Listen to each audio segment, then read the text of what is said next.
Hello and welcome to the first of what will be 9 sessions of Free from the Yoke. Free from the Yoke is a standalone game, a world of legacy. Legacy Life Among the Ruins is a Powered by the Apocalypse game of generational play, post-apocalyptic. There are several different frames for it. We are playing, as I said, Free from the Yoke, which takes Slavic fantasy, Slavic history as its starting point. I'm going to talk about what that means in just a bit before I get too far into this. My name is Lowell, pronouns he, him, and the session that you're watching is part of the Gauntlet Hangouts. The Gauntlet gaming community is an online gaming club, online gaming group that we have an app that for calendar arrangements. We have a set of podcasts that are associated with us. We have a Patreon that supports all of that. If you're curious about any of that, because we do a lot of indie story gaming, some OSR stuff, you can find out more about that at gauntlet-rpg.com. You can check that out there. And if you like these kinds of videos, if you like watching, listening to AP videos, we've got a ton of them. We have so many. We have a little podcast feed where you can get all the videos into your thing. Do not set it to auto download on your phone or you will use up all your data. So just a heads up on that. So today what we're going to be doing is we're going to be doing what is called Session 0. Legacy is a game that is a little more involved than other Powered by the Apocalypse games or other indie or story games, because we've got a couple of different things we're going to be building here. We'll be doing this. We'll be taking a break at the midpoint, and we'll be going to see how far we get. But before we get too far, again, I want to talk about what we call the process of CATS, which goes over the pieces and parts of this game so people know what we're doing. So the concept, of course, is drawn from Slavic fantasy, Slavic history, the whole region, Lithuania, Ukraine, Russia, all of these areas through there.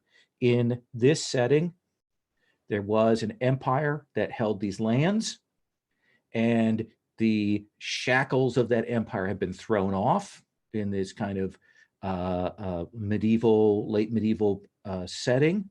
And our players are playing families that are houses that are trying to gain influence and push their family to the forefront. And in this game, one of the most unusual pieces about it, besides the generational play, is that the GM also has a playbook. They have a figure called the Arbiter. They are the part of the world, the person or group of persons that threw off the empire and is now nominally in charge. And our players will be playing these families, dealing with the Arbiter, dealing with their own needs, wants, and desires within that. And we'll be doing this over a set of sessions that will keep rolling the clock forward. So that's a general concept of this. Our approach is that we have 2 levels of play. We have family play and we have character play. And so what will often happen is we'll be at the family level and we'll be talking about, okay, we're going to go around and we see what each family is up to. There are moves for the family. They will be dealing with the projects that they want to fulfill, playing out the things that their moves lean into, fulfilling and trying to deal with needs and problems and threats and issues. And then sometimes we'll zoom in on characters. Each player will also have a representative character from their family. And sometimes we'll zoom in and we'll just be kind of having some of the characters together to talk, but sometimes we'll be zooming in where one or more characters are actually going and doing something on a quest or on a meeting or some adventure. And some of the players may be actually playing quick characters from that person's family, and some of them may not be. So we're going to be moving back and forth between those levels. So that's how the general flow of the main part of play is going to work. This is going to be structured around a start of a season, the start of our time begins with meeting at the court, where the arbiter lays out their desires, the project that they want to have, their roles for being there at court. That kind of sets the stage for our time. We play through. At a certain point, we'll hit the kind of the resolution of that season, at which point we'll do a kind of a turning of time, and there's some roles for that to see what happens. And there's the scale that we'll move along. We'll check and see how stable the kingdom is, how much chaos there is, because moves can generate that. So we've got the arbiter's projects, we've got threats, we've got needs, we've got the turning of age. That's the general sort of approach of play here. It may be that our players will end up with over the course of this several different characters, depending on how the age moves. But we'll see about that. In terms of the tone, this is historical fantasy. It is, it's a little bit grimmer. It's a little bit more, I don't want to say realistic, but less high fantastical than other settings. I think we'll call it low fantasy, since most of the fantasy that we see here are rituals being done, enacted, happening in this. There is competition, there is struggle, there is tension between our families, but this is not a directly PvP game. Like we are not going, okay, I really want to play Game of Thrones, or we're not playing Sword, Crowd, and Unspeakable Power, where we're all about murdering each other. There are going to be tensions. There are going to be times when players are going to be making demands on other people's families, where things are going to happen. But the game is not focused entirely on that PvP. And when we come to those places, we will stop and negotiate on that, because I don't want anybody to be going, wow, this is really unfun because Darren has his boot on my throat, so we want to be sure about that. We'll talk about the limits of it when we get to there. To support that kind of play in this new environment, we have some safety tools that we're using. This is the last part of my CATS discussion. For safety, our primary tool is the lines and veils that we have established. On the character keeper, there are multiple tabs on this character keeper, and I'm going to apologize for that. There's so many tabs here. But just know that they're there. We have a tab called Lines and Veils, and it has a list of items and a series of checkboxes for lines, meaning that if you've checked the line box beside something, you're saying, this is not something I want to see at the table. This is not an element that I'm going to have fun playing with. It's not something I want to deal with. For example, torture, something like that. If that's not something we want to see on the table, period, then you will check the line box on that. Veils are things that if we hit those elements, we're going to fade to black on those. They'll get mentioned, they exist, but we're going to fade to black on them. So as we're doing this throughout this session, I encourage you to take a look at that list and mark anything that you want there, lines or veils wise. Feel free to add other things to that list. And when we get to playing, I will check in on that and make sure that we're all set. So it's the biggest sort of global tool that we have. On a more hands-on level, when we're actually in play, we will be using the X card, which I think everybody is familiar with. And the X card can be done verbally, saying, I think I want to X card that. Or it can be done with a gesture or a text. The X card means that this is something that you find problematic, that you find objectionable, that you find wildly off tone. These are all things that you can X card with. We don't ask explanations for it, except to have a sense of where we're going to cut. And we kind of redo it, we kind of retro, and then go past it. That is a legit use for your time. Please, if you are uncomfortable at all, if at some point you're like, ooh, if you wince, that's the time to X card.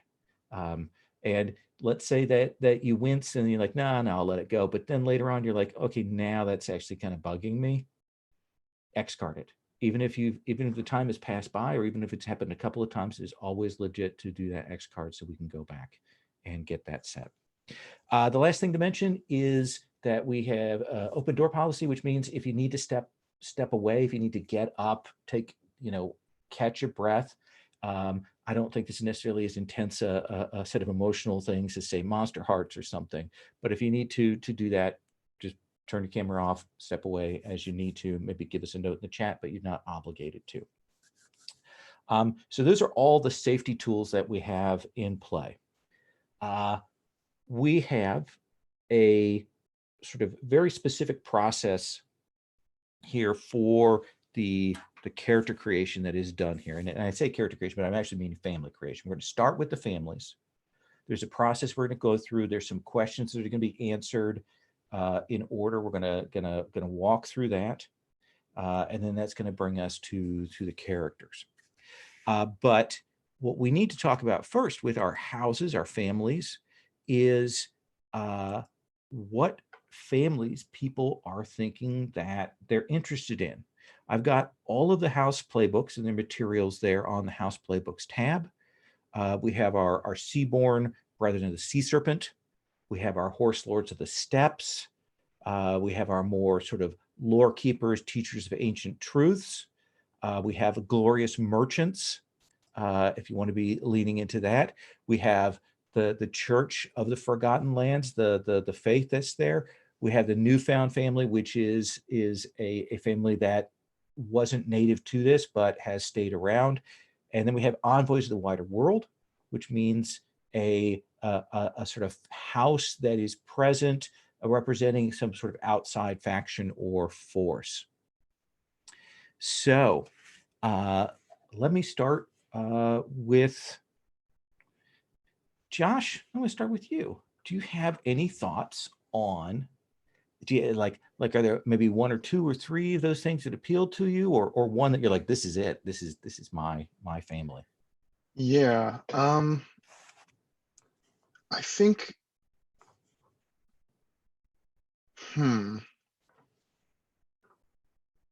I think right now, initially I'm drawn to the horse lords and the teachers. Horse lords. Okay. I think those are the two that are catching my eye the most. Okay. I'll write that down. Tyler, if I were to come to you and say, what are you thinking about? God, it's so hard. They're all freaking awesome. But I think I like the brethren and I like the teachers. Brethren and teachers. Though I'm sorely tempted by those merchants as well. This is okay. I'm going to put parentheses merchants there. Okay. God, they're all so good. Jesse, what about you? Yeah, I'm with everybody else. This is real hard because they're all like just really great. I'm like, I've got like four that I would be probably equally happy with. Okay. The Merchant Republic, the Forgers of the Marbled City, the Newfound Family, and the Envoys. Any one of those four, I think I could be very happy with. Okay.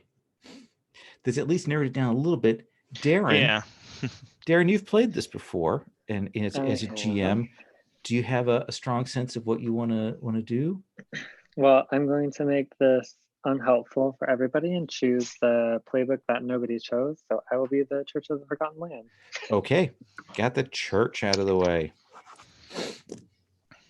Thank you all made that very easy for me. Yes. Josh, if we swung back to you.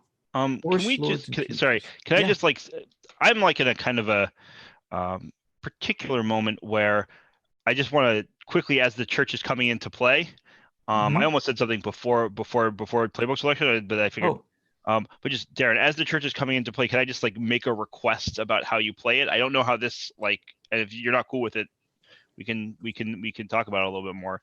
Sure, but just like, since the church is kind of like the imperial religion, as left behind, right? The sort of new converts and their leaders, like I would just kind of request being like a little bit careful with sort of, I don't know, I'm trying to think of the vocabulary for this, but like, I don't know, like religious oppression as a tool.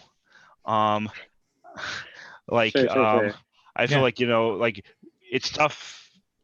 I feel like that may be kind of baked a little bit into the playbook, but it may not be. I'm not sure. They're trying to sort of like figure out how they fit into the world.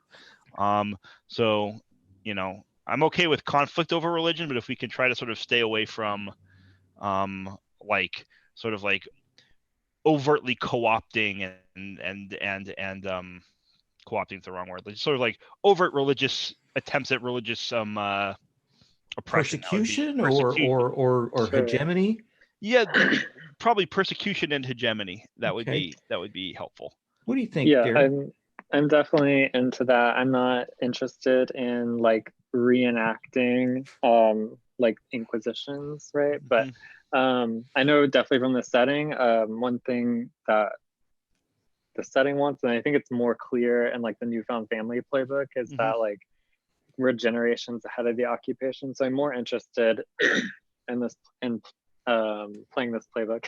And like what does it look like generations down the line, where some people still do follow this religion and it's just part of their way of life, and other people don't, like maybe more like Catholicism in like Central America, where it's just like that is what people do, but it's not like necessarily the like native religion, right? So yeah, I'm more interested in that than like you all suck and you should be following what I say. Right. Sort of I guess passive also, approach.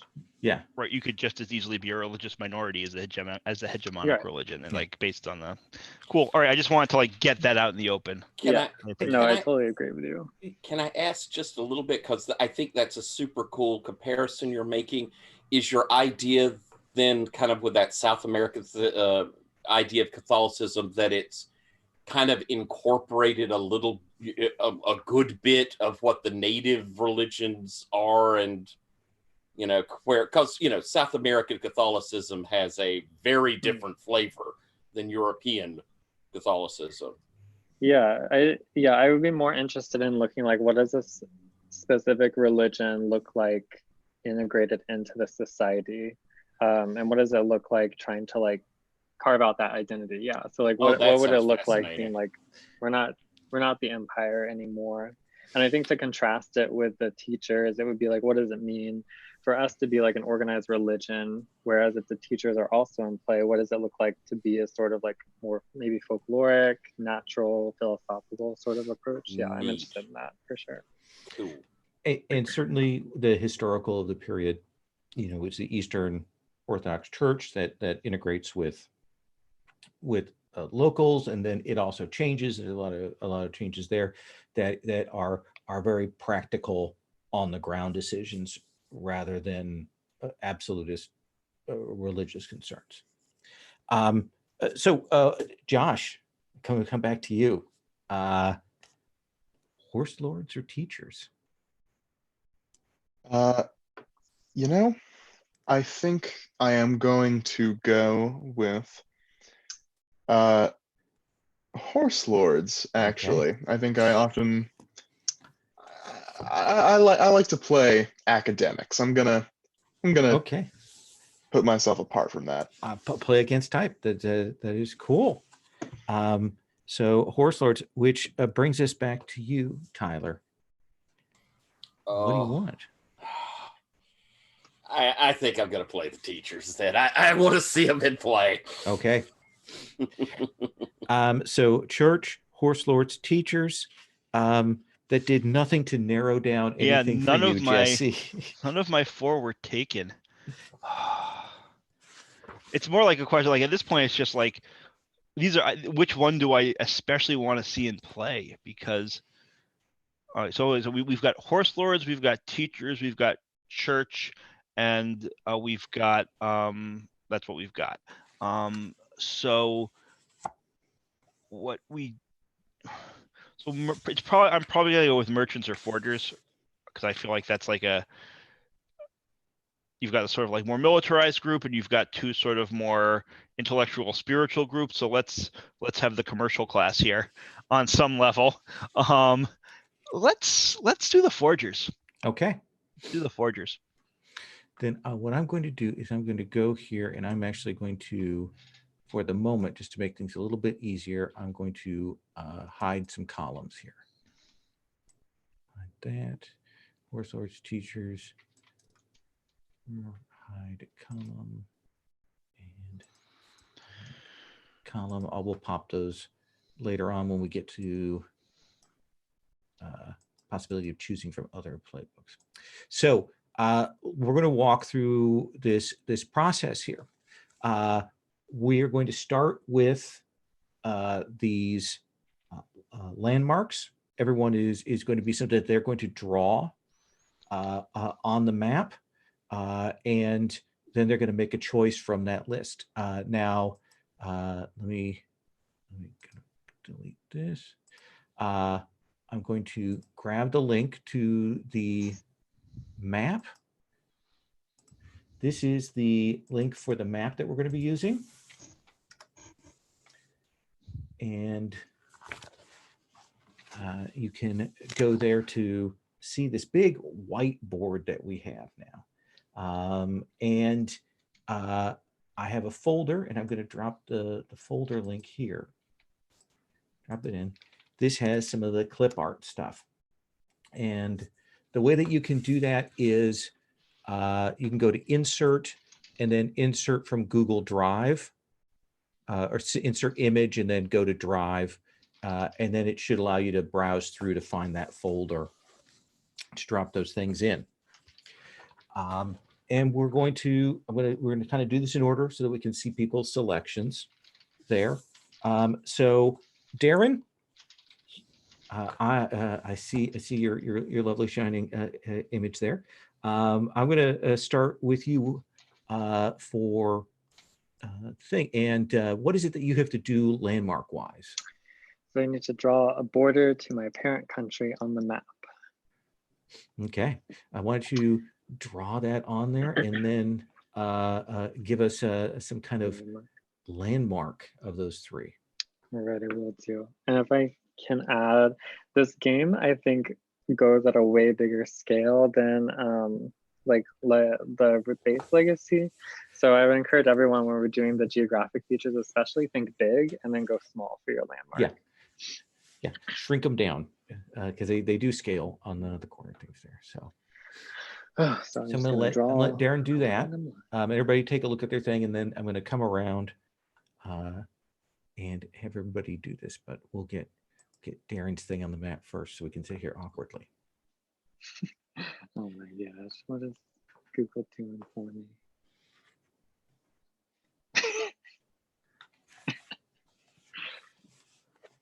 Let me, okay, there we go. Oh, okay.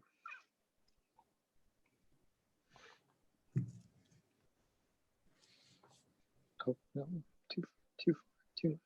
Oh.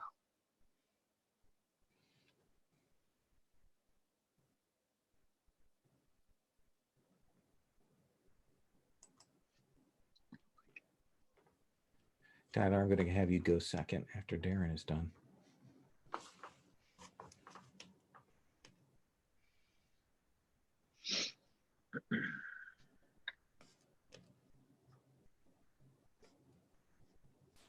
Would I be the worst human being on earth if I pointed at places on the map and you put down what I said? That if you wanted to do that, I know that you had some issues with that before. I am the worst map builder on earth. Okay. Well, I'll tell you what I'll do is I'm going to go while we're doing this, and I'm going to find the folder. And let's see, recent folders. Oh, I once played a game of Dream Apart with Jake Householder, and he like brought out his like walk on however you pronounce that tablet. Oh yeah, and was like filling up that map with these beautiful you know, little doodles and drawings. And meanwhile, I'm trying to like just like draw a little outline of a stick figure house with my mouse. And I cannot get lines to stay on this map. They draw for me, but then they don't stay. Oh, well, hang on. Let me Oh. order. Get this thing out. Let's see if I can do this. It should be. It's not staying on the map. That's weird. Yeah, just it draws, and then as soon as I like try to select another tool or whatever, it just goes away. did a doodle show up? I Yeah. see something All right, there. so that was me. I just wanted to see what would happen there. I'll erase that. If I can find the erasing tool. I think you just select it and Hit delete. delete it. Got it. But yeah, I mean, it's not the whole draw file or whatever.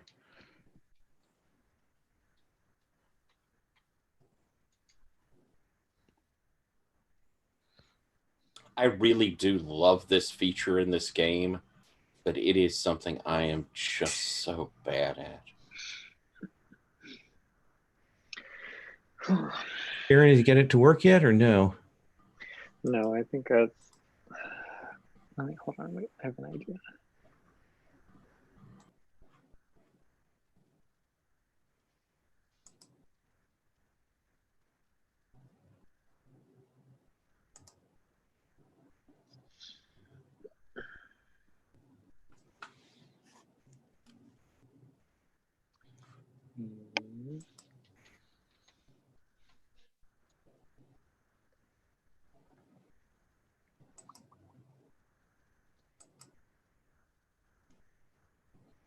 Yeah, I don't think it's gonna work for me.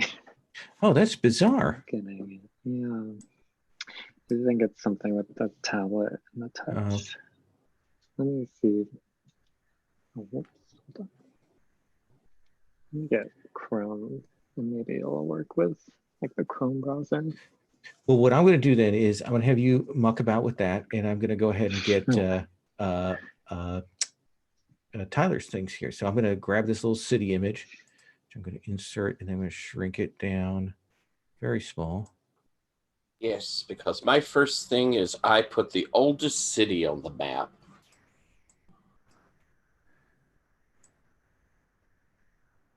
Oh, that's lovely.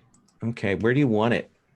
Let's put it up top left, between two on the top axis, and maybe 2 and 2. Let's do there. Okay, I'll put it right there for you. All right. Beautiful. And then, so that is the oldest city. We'll have to figure out a name for that. And then we'll also draw a border to your parent country. Where do you want that border to be? That's for Darren. Oh, I'm sorry. Look at this. So oldest city, then pick one to put on the map. What is it you want for your landmark then?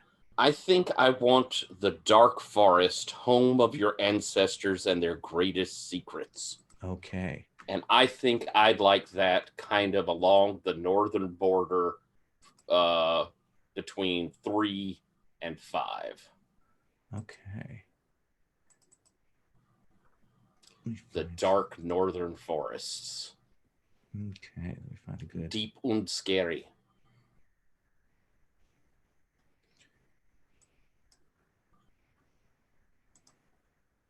Shrink this down. Oh, that's pretty. And you said where? I want it spread between 3 and 5 on the north border. On the north border between 3 and 5. Okay. So we're going to kind of.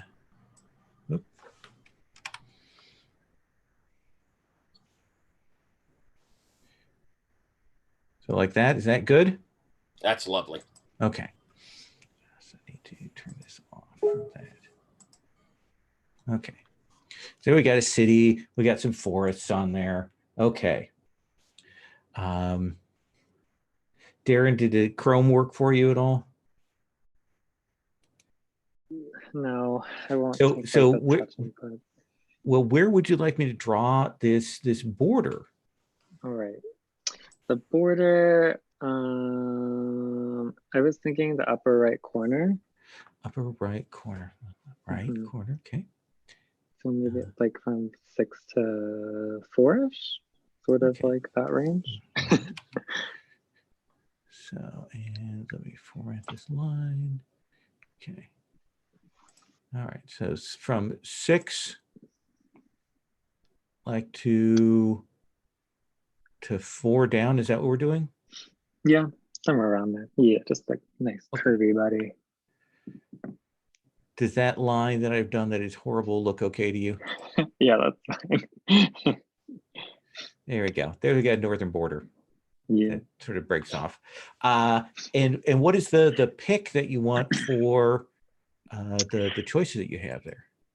All right. I think that I would like to do a dry river, once a source of life, but now a cursed place. Ooh, And if I may be so bold, I would like to have it going in between this forest and the city. okay. That sounds good. There, and I've made that a border now.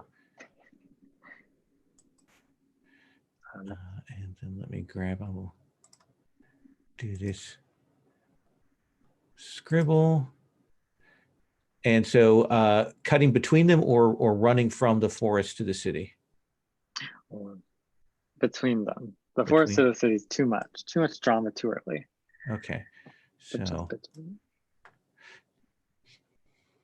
what do you want to call that river?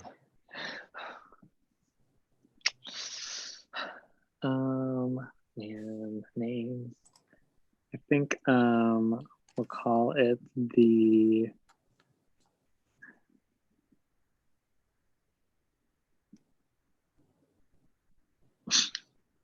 let's call it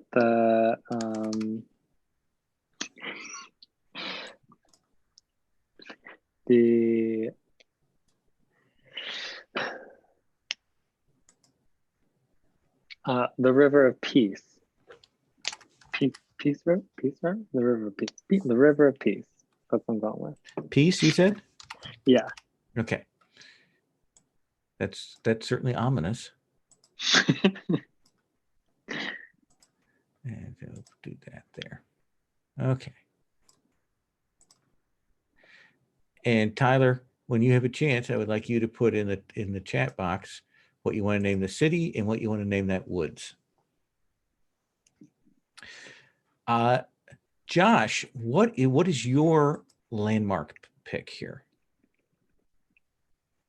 So I have to draw the step on the map. So I'm just looking through the icons to see if any of them might sort of make sense. that or just kind of doing a balloon and area, with a squiggle and filling it in with a color if you want to generally define a zone that is the step. Yeah.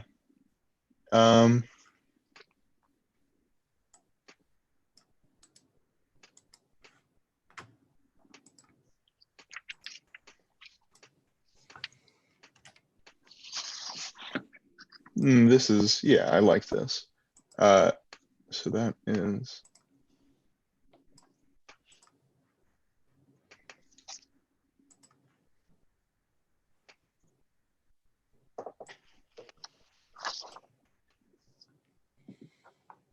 Excellent.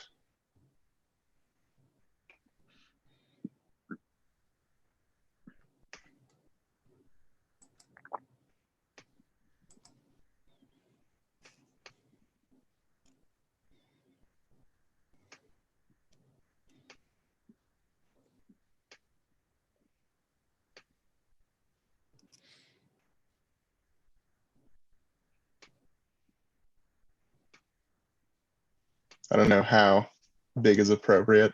That seems fine. That's a good big zone of the step. We can put some other things on top of it as we need to. Yeah. Do you want to have a And do that's you want to name it? I don't know. I feel like steppes are usually just sort of like a nebulous area, Sure. right? Yeah, that seems fine. So we'll simply call it the steppe. And what is your pick then of the landmarks? So my landmarks are, I can choose. I'm going to choose a single solitary barrow of a long dead warlord. Ooh, okay. Um,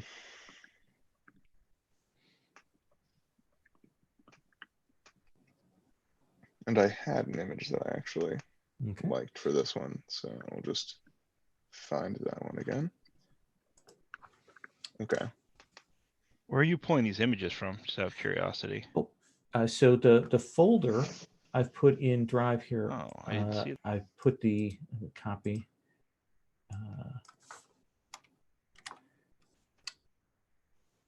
And you can use insert image, then go to that folder. It's in the Free from the Yoke images. So that is the tomb. Ooh.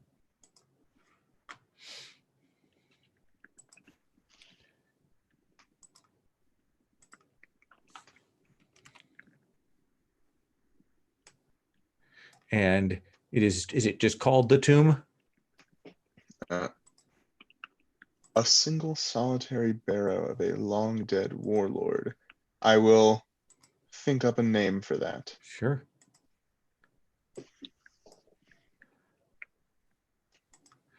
All right. I'm going to get these names in for the forest and the city here. Copy. Insert.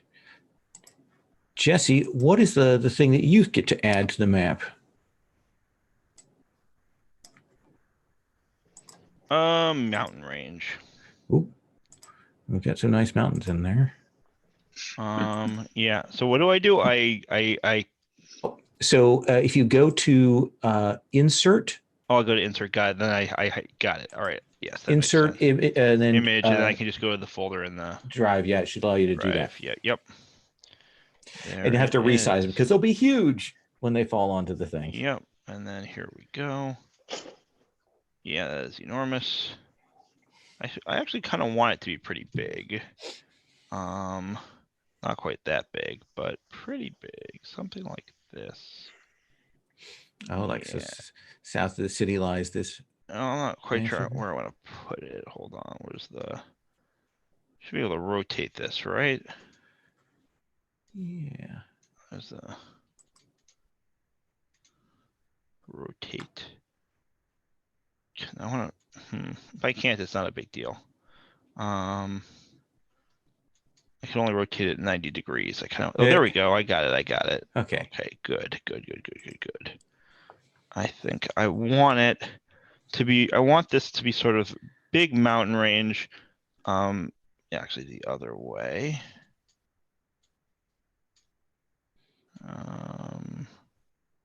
Like this, and it sort of goes off the map a little bit. I think. Okay. Like, oh, I like that. Yeah. South of the city, kind of making not a ways south of the city. I want it to be kind of. There's like a. Is that the step down in the south? Yeah. The southeast corner. So yeah. So this is sort of like. Like I don't want to make. Oh, you know what?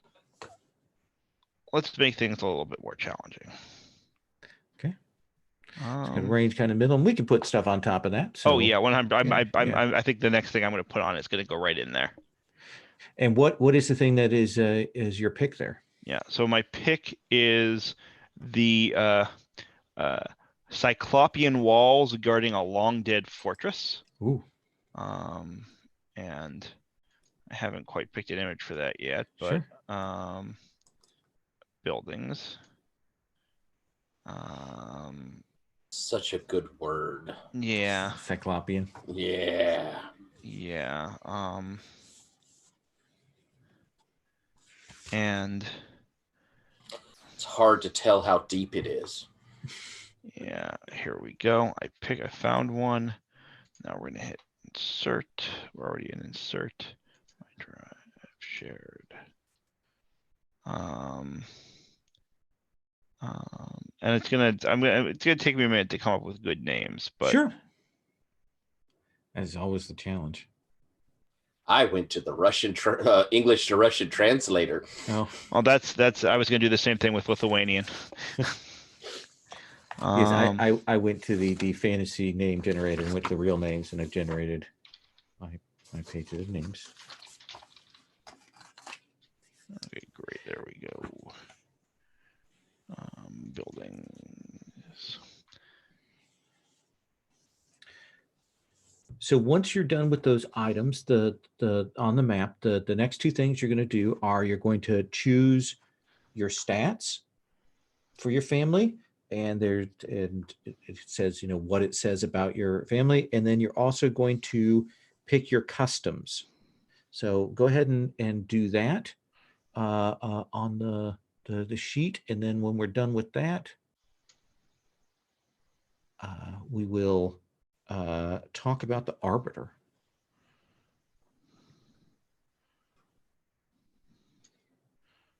Great. Nice. It looks nice. I'm missing a house from somebody. I'm a church, and then we have horselords, teachers, and who else?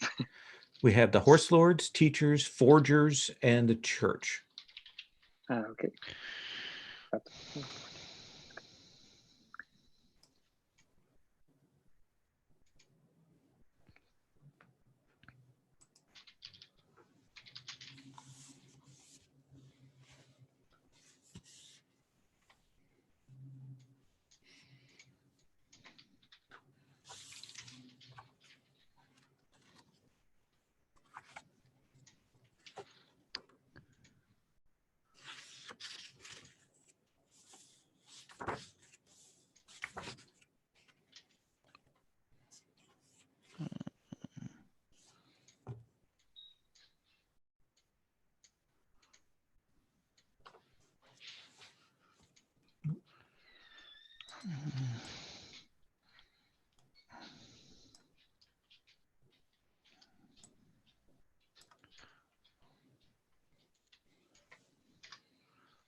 Okay.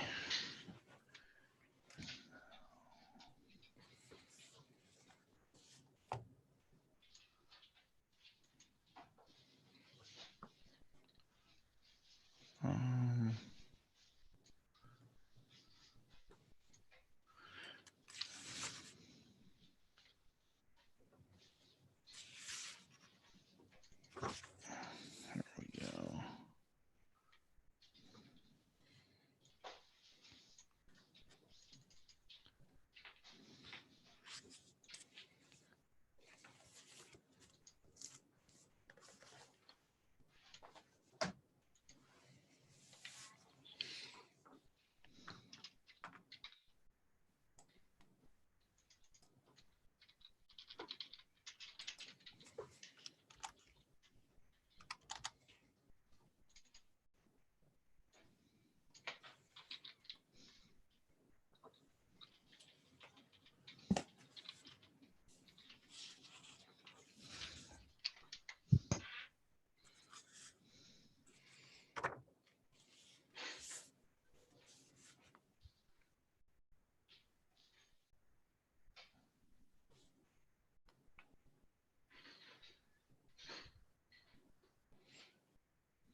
So Darren, what did you pick for your stats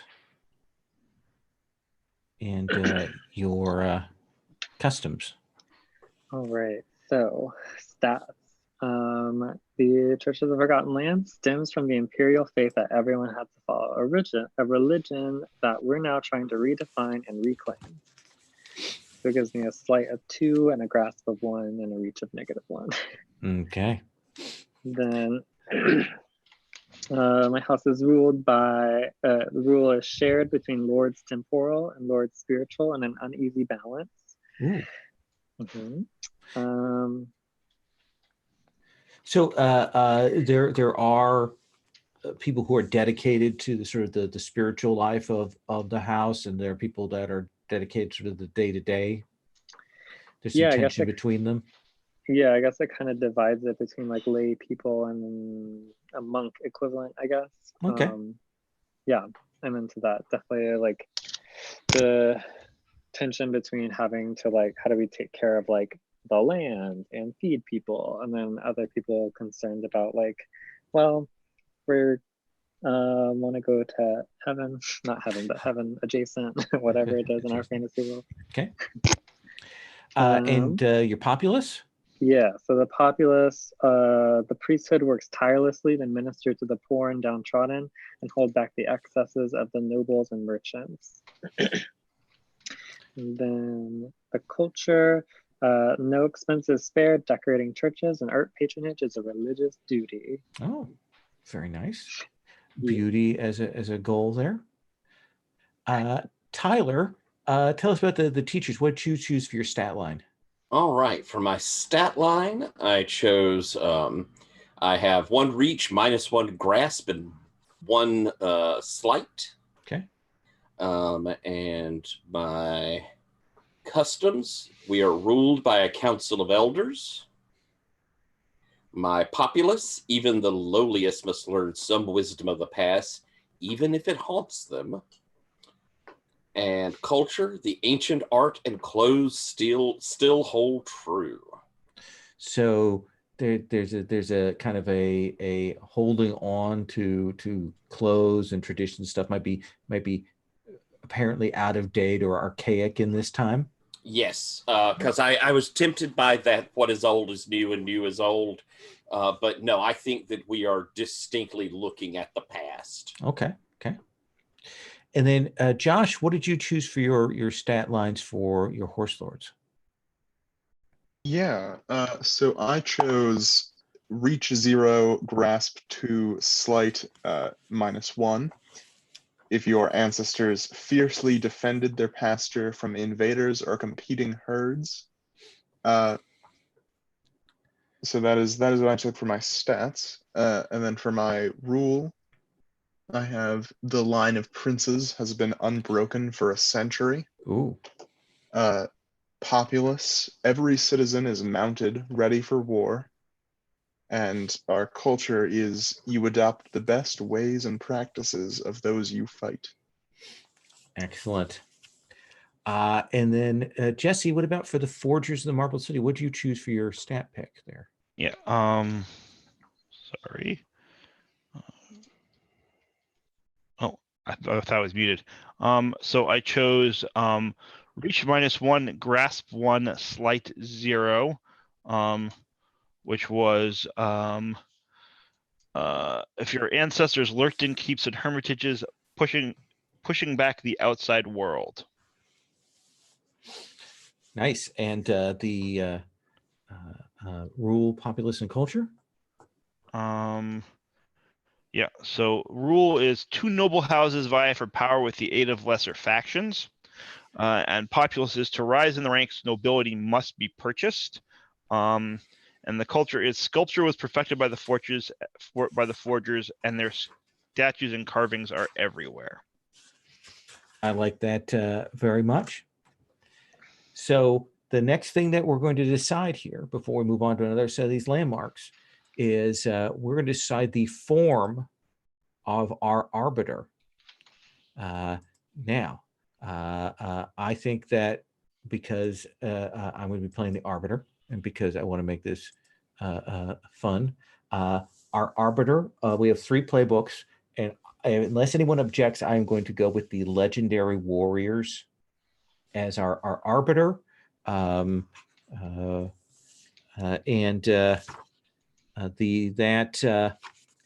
arbiter's agenda is be the tyrant they test themselves against. Now, as a group, you get to decide, though, what form my arbiter takes. And I'm going to tell you what the three choices are. And we'll see. So monolithic, for as long as the land remembers warriors who defended it. During the occupation, they were mentors and assassins. Now they demand obedience so they may teach the houses how to be strong. They are small in number, but their agents cannot truly die unless bested in a fair duel. That's monolithic. Oligarchic. After the occupation, the warriors formed as a guerrilla army, striking from the shadows. As the insurgency grew, sub-chapters spread the light of revolution to each province. Now each region of the land is commanded by one of the warriors' warlords, and they are aware of the movement of all troops within their domain. I'm sorry, that was very fast. What was the first part of, like, what was the title of that one? Oligarchic. Oligarchic, thank you. Yeah. Essentially, they formed a guerrilla army during the occupation. So monolithic, oligarchic, and the last one is populist. As the houses rose up in open rebellion, the people were a surging, furious tide they struggled to guide. With the empire pushed back, the revolutionary army roves the land, searching for new enemies, urged on by whatever firebrand currently holds sway. When a house asks for military aid, roll using favor with advantage. When they plead for peace, the roll has disadvantage instead. Ooh, what do we think? Monolithic, hard to kill my agents. Oligarchic, I'm aware of all the troops. Populist, burn it to the ground. Yeah, my heart says populist. It's right up the mood. I could go with populist. I'm feeling oligarchic. I can kind of favor oligarchic myself, but I could go with the burn it to the ground if that's the push. Josh, what do you think? Tiebreaker. I like oligarchic. Okay, then we are going to go with oligarchic as you have chosen the form of the arbiter. So they're sort of everywhere and watching us and immersed in everybody's business. There's a representative, there's a warlord from them in everybody's regions and areas there. Okay. So that brings us from there. We move on to the time of the Imperial occupation. This again, we're going to be picking a landmark. So what is the landmark, Darren, that you would like me to throw onto the map? I think that I would like the Great Fire Pit, built for rituals of the Empire. Ooh, interesting. And I would like that smack dab in the steppe, right in the middle of it. Right in the middle of the steppe? Yeah. Okay. Sorry, horse lords.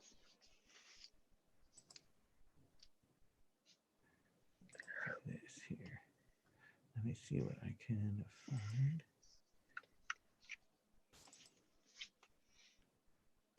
Sorry, I forgot to look for a picture. I was gonna do the monastery, and then I made a snap decision. Where are we pulling these these locations from, or these landmarks? These are on the character sheet house playbooks. Books. Got it. Yep. Yeah, I see it now. After customs and populace, there it is. You're talking about that occupation now. Mm-hmm. Okay, I'm going to drop this here. And what do you want to call that? Oh, let's get I'm gonna do this translation game. We're gonna do something real off to really show off how foreign the Empire is. Let's do a good.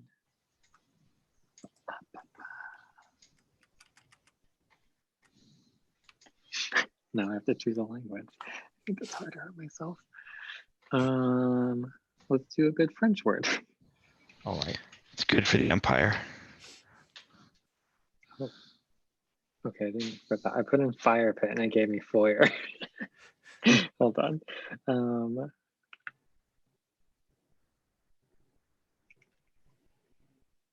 Tro de feu. Wait, let me type that in. I can make it look a little bit better. Type it in the chat, I mean. Drop it in the chat and I will copy it to the thing.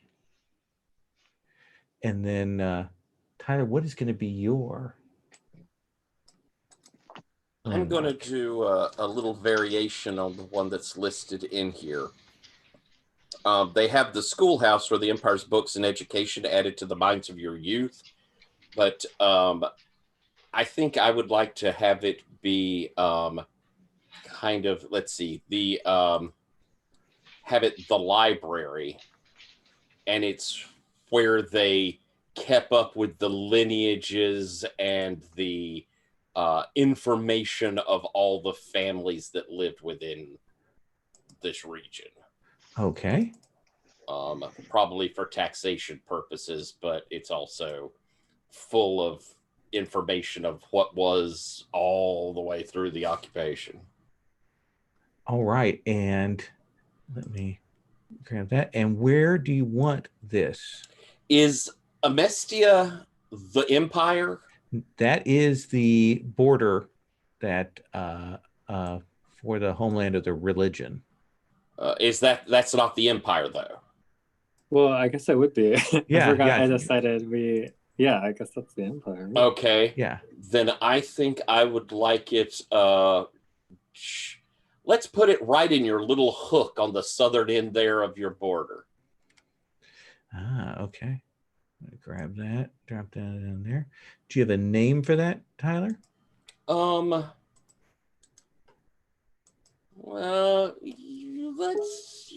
let's see. Since the Empire is apparently French. Ugh, damn French.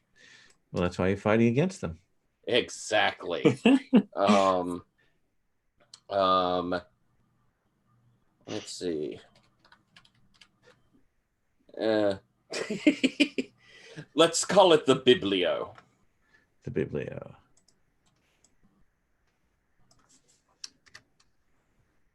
All right. And move this over. There we go. Okay, I have the Biblio in the hook there. Excellent. All right. Josh, we come back to you. What is your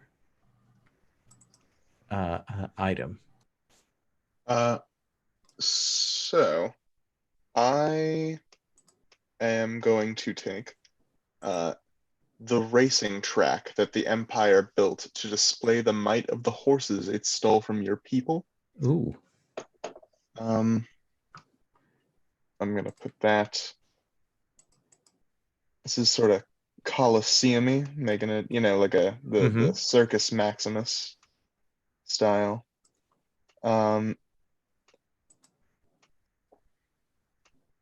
Yeah, so that is to the north of the steppe.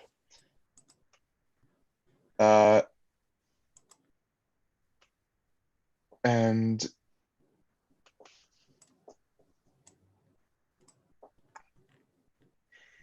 let's call that the Colisée, if we're just making them French at this point. That's our naming convention. Vive la Revolution. See, you say you didn't like the French, and yet I remember in the Changeling game you ran a revolutionary Frenchman. I did. I like a good Frenchman when there's a revolution afoot. Okay. No one kills more Frenchmen than a revolutionary Frenchman. True.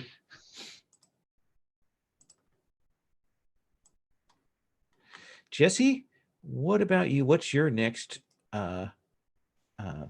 pick? So the Imperial Palace. Ooh. Which, hold on, there's a great little blurb there. Built as an extravagant home for an emperor that never visited.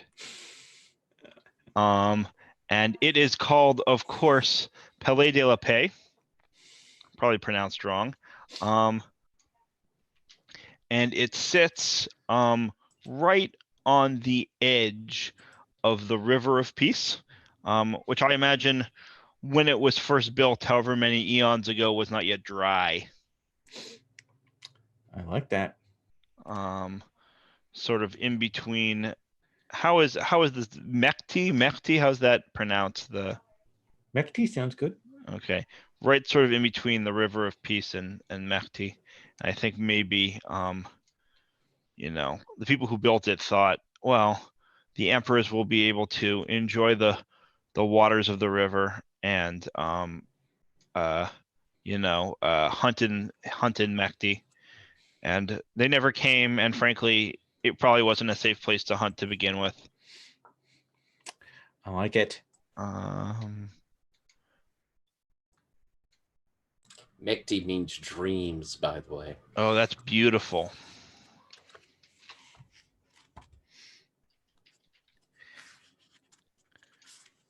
And then you are going to work on some history questions here. And essentially, the first one is about the treatment of the empire. And that'll determine something about favor and surpluses. And then there are going to be some questions that'll establish some relationships between the families. So Darren, let's go ahead and come to you and start with you on this question of the family. What is your history statement there? Your first one with the relationship to the empire. Okay, so how did the empire treat my house? We were fed it an imperial culture, so we're going to take favor -1, but pick an extra surplus. Okay. So not surpluses not are Arbiter. nice. Yeah, And so one of the things that you'll see the term surplus and needs. These are really key factors in the play of the game. Needs are shortfalls for your family. They're going to be things you're going to be working to try and fix. Surpluses means that you have an abundance of them. You're in really good shape on those. Surpluses are things that you move around. They're things that you use to take care of projects. If you have more needs than surpluses, then your mood is negative. If you have more surpluses than needs, then your mood is positive, which is a stat that you roll. So let's look at these questions that you have under history. So which far out country brought the church to these lands? Is it the country that you have named there, or is it a different one? Yeah, that's interesting. I kind of like that it's not just Amestia, possibly renamed Android or whatever. Mm-hmm. But I like it's something that the Empire also took from somewhere else and then incorporated it. So I'll say it's some different far off country.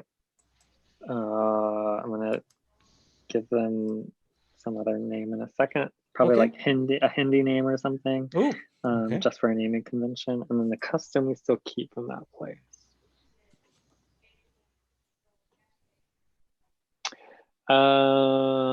I think that all of our churches, I think is the word. Yeah, so churches. I think they all are. None of our churches have roofs, so they're all open air in that way. Oh, nice.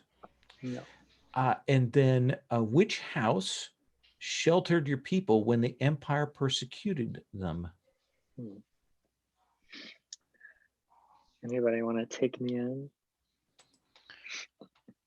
Sure. Okay. From the forger. Wait, yeah, forgers, right?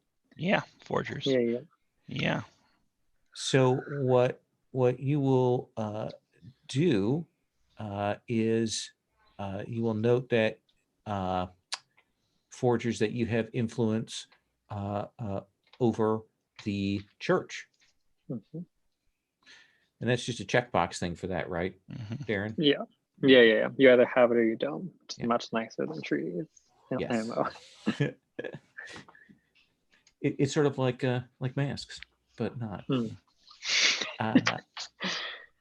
And then what is your last question on that list? So which house refused to allow my clergy to preach in their holdings? You say why you don't trust me, and you lose any influence and we both lose any influence we have on each other. So we'll just have to make a note that we don't have any influence. I see Tyler smiling there. That seems like we might be the ones. Yep. So why don't you trust me? You have brought these foreign ideas, and the land itself rebels against them, impinging upon us. We will return things to the proper balance. I like it. Tyler, let's come to you. How did the Empire treat your house? Oh, I think we were heretics and outcasts. Okay. So as much as I'd love to have had the extra surplus, I'm +1. Wow, that's a tough choice. But yes, so you start with favor +1. Mm-hmm. Which house did you teach an ancient secret in their time of need? They say how it helped, and you gain influence on them. Yeah, what do we think? I think that might work for the horselords. How did it help? I think maybe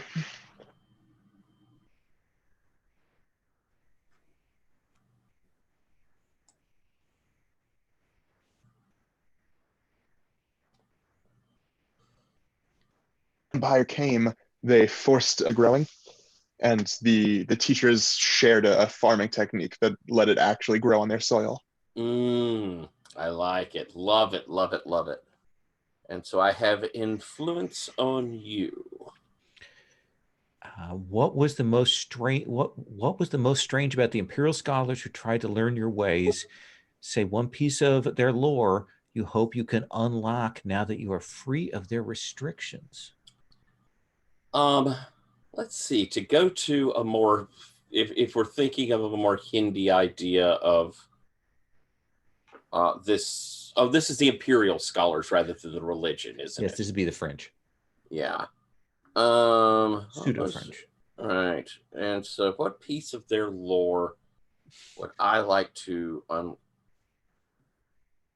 I think there's a strength in bloodlines that has never been exactly true in our ancient teachings. That the blood rings true. And that is something that we never did before, but we want to look into.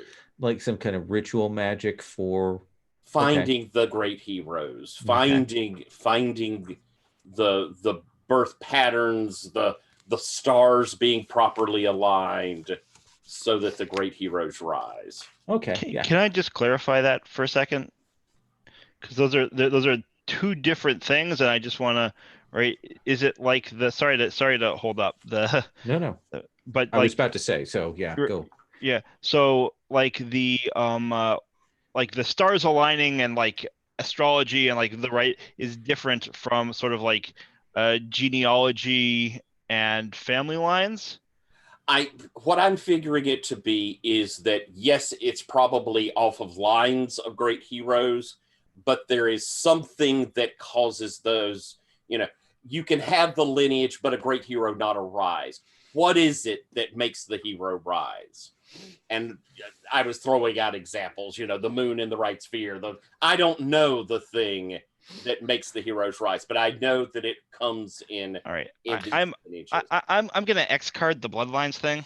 Okay, all right. So rather than heritage, how about just seeing the signs of a great rising of these turning people? Yeah, how about figuring the right portents, right portents that come from a hero's birth, sort of thing. Thank you. Yeah, that's great. That sound good? That's awesome. Yeah, perfect. I love that. All right, cool. And then What terrible curse did your ancestors lay upon a house long gone that haunts you to this day? Say which two houses that are that house's descendants and give each influence on you.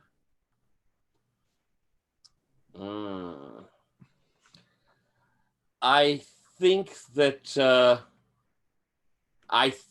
we turned the land to where it would not produce food for them. Ooh. That nothing nourishing would rise, and they were forced to leave their settlements. They were forced to travel, and that dissolved the house. And I think it could pretty much only be the forgers and the horse lords. Makes sense. So you both have influence on me. Josh, how did the Empire treat your house?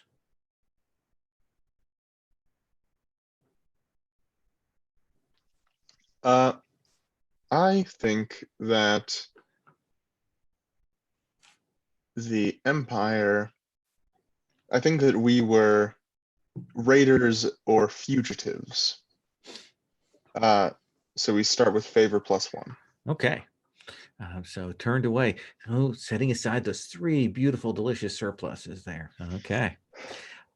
Which house did you feud with before the Empire came? I think we feuded with the church. I think that the church came into our lands from Amestia, and like proselytizers came down and tried to convert our people, and that sort of set off a bad blood between us. Did you put your grudges aside when the Empire came, or did you continue raiding? I think we continued raiding because the church was allied with the Empire still. The church, you can get influence on the horsemen. Which land did the Empire send your horsemen to fight in? Say what strange beasts they brought back. Interesting. I think that the Empire sent us to the south to the sea, and I think that we brought back monkeys, I think. Oh, interesting. Yeah, I think the land that we were warring in had a lot of monkeys native, and they sort of followed along the supply train back, scrounging off of it. And now monkeys are surprisingly common in the steppe.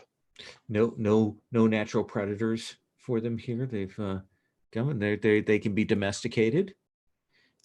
And then which house brought you new stock to strengthen your breeds? Well,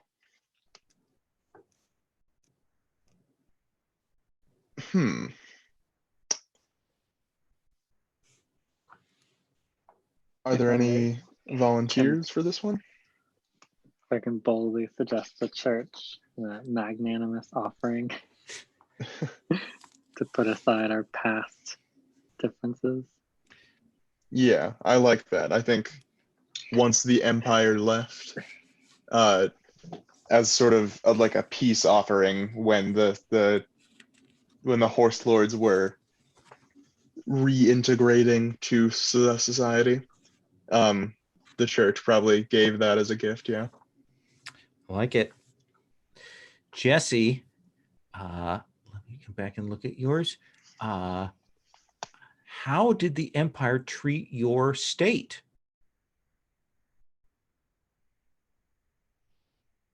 So, sorry, there's a lot on this page. I know. I keep on losing myself.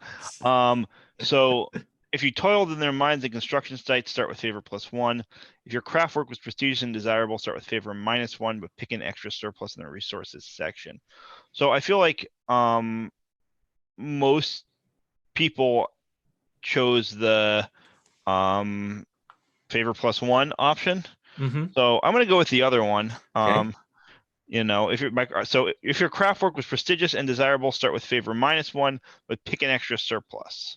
Okay. So when we come to the surplus picks, you'll get an extra one. That's nice. And so I just want to make a note of this, like what I chose for the. Sure. Which house did you send artisans to after a war to rebuild? So, I mean, in order for this, the only house I don't have influence over right now, which is odd for a house that has -1 reach, is the horselords. So I guess it's the horselords. Okay. Because you can only have back one together for them. Josh, so I guess Josh, you get to say what do you think the builders put together for you, repaired for you? Yeah, I think. Well, so the culture of the horse lords is we adopt the best ways and practices of those you fight. So I think the builders. I think the builders probably helped make perhaps like a more like lasting settlements. Maybe we were more nomadic, and the builders helped make like permanent town structures to be used as like way stations. Yeah, like stone structures. Yeah, like not always inhabited, but sort of like a house on a hiking trail, but on a community level. Yeah. Very nice. Along your like migratory route or whatever. And then which corner of the empire were your crafters sent to teach in? What knowledge did they bring back? And what was strange about the architecture there? Yeah. So I think we were sent. So if we're fantasy Russia, and the empire is fantasy France, I think we were sent to like fantasy Portugal. Okay. Which hold on one second. We will call in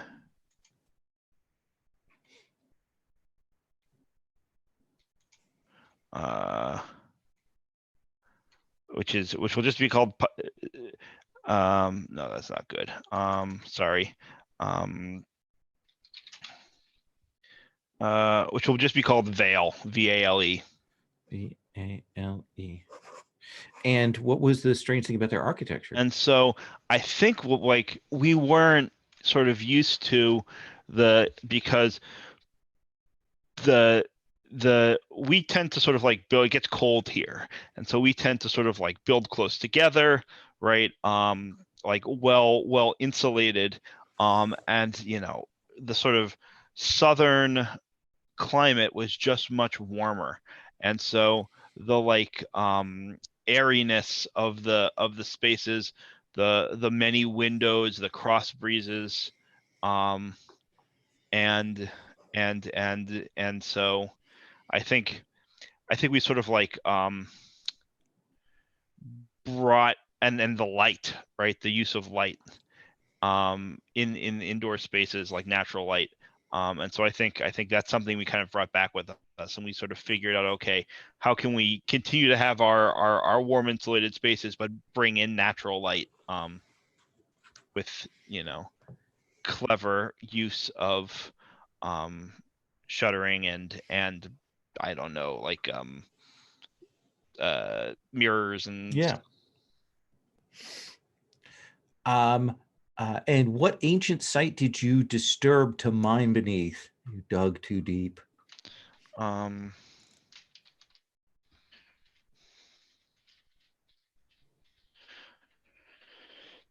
What ancient site? Oh, it's gotta be hold on, let me take a look at the map quick. I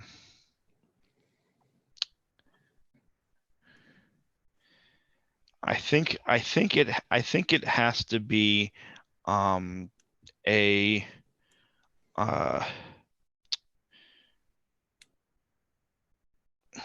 it was like an ancient no, that doesn't make sense. Not a temple, not a I'm trying to sort of like eliminate things, and then as I eliminate things I'll figure out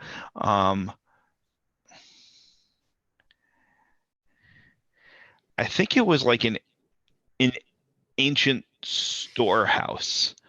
Right. And I think that like we were just so eager to get the like natural resources underneath it that like we're like, oh, this is just some building, whatever. And then like it was only afterwards that we sort of realized, oh wait, right, that there was sort of like there was like information to be gleaned that we have now destroyed. And whose heritage was that you destroyed? It was we have to pick a house. Oh, that is almost certainly going to have to be the teachers. Yes. So teachers, you now have influence over the builders. So we're going to take 5-6 minutes. We're going to take a break here. When we come back, we're going to do there are a set of flashpoint questions for the Arbiter that we'll work through, and then we'll do the last sort of leg of another set of landmarks and some more questions, and you get to pick your moves. So that's what's going to be going on here. So let's take 5, and then we'll come back.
I love world building. Yeah. Very much. I could just world build and never even play a game. That's why I love Microscope. You know, Microscope is good. I want to try out Kingdom too. Ooh, I've heard something about I that. love Kingdom. I love Kingdom. Kingdom is the best game that we don't play enough on the Gauntlet. I love it so much. Well, sold. I ran my Professor Xavier's school Kingdom thing, and I love that. Love it so much because it's Fiasco where you don't want to destroy everything. Ooh, That's neat. the way to put it. You know, trying to do stuff, you don't want the kingdom to break. You want to keep things together. So, Oh, that sounds cool. Yeah. I miss Fiasco. I haven't played that in eons. Still waiting on the Fiasco in a Box Kickstarter. Oh, That was yeah. supposed to deliver a couple months ago. Delayed Probably because by of coronavirus now, too. Oh wow! I didn't even think about that. Yeah. And anything There's a being Kickstarter printed in update about China. it. Yeah. Like everything I have that's a lot of I have a couple Kickstarters that are in production right now and they're backed up because of it. Oof. Mm. This is gonna be wild. All right, so what we're going to do now is I've got a set of flashpoint questions that I'm going to walk through. I'm going to ask them out. Essentially, they're a statement. You can pick them. The book suggests that you don't take another one. There are 8 of them until everybody else has taken one. So just to keep that in mind. So for each one, a player volunteers and works through the consequences. So Foundation. You were the first house recruited into battle with the Empire. Which house do we think that was? Is that me or you, Horse Lord? Or, I mean, it could be the Forgers, but Yeah. I know that, well, you worked with them, didn't you, Horse Lord? I think we worked with them, but we also were rebels. I think probably us, probably the Horse Lords. I think So the warriors you were the first ones of the warriors recruited into battle against the Empire. Okay. How did our legendary warriors, our warlords, our Arbiter here, how did we convince you to join? so. I think there was actually a splinter in the Horse Lords where, because we do have this, where one of the setting questions that we did earlier is when we were fighting for the Empire, abroad, like the monkeys we brought back, but also the status we have is that we're fighting against, I think probably a lot of the Horse Lords were swayed because the Empire was the greatest martial force, and we respect martial supremacy and we adopt superior forms, superior practices, and they saw the Empire as superior. So they joined up to be soldiers for it and fight with, and others disagreed and stayed. Okay. So some of your people joined the Empire. Some of your people joined the Arbiter. Yeah. What you're saying? Okay. What was the offer that the Arbiter made to you, though? What did they come when they came and said, "Hey, we're going to rebel against the Empire"? What did they do to convince you to come on? I think that the Arbiter, I think the Arbiter said that they would give us the steps entirely. And then of course, the next thing, the thing I have to say is whether we did that. We haven't yet. That's to come. We have our warlord there. Eventually, you will have the steps will be all yours at some point. But for now, it's in the interests of the whole kingdom that others share in that bounty. Next, collateral. As war erupted, the Empire used you as an example to chasten others. Who did the Empire bring the hammer down on as a demonstration of their power? That sounds like me. Okay. What was the greatest loss the Empire inflicted on you? What did you lose? I think that I think they killed the Council of Elders that preceded this one. I think they rounded them up and very visibly put them to death. Absolutely. And I think that, because it asked me how the Arbiter exploited that, I think that we maybe help decide who's on the new Council of Elders. Ooh. Like we maybe made some suggestions, some strategic choices there to help, just to make sure that everything worked out as you wanted, right? That seems fair. Next, Carnage. You took to the battlefield but found no glory, only bloodshed and death. Yeah, I think that's us. Okay. Who decided you would commit your forces? Was it you, your family, or was it the Arbiter that said, go and do this? I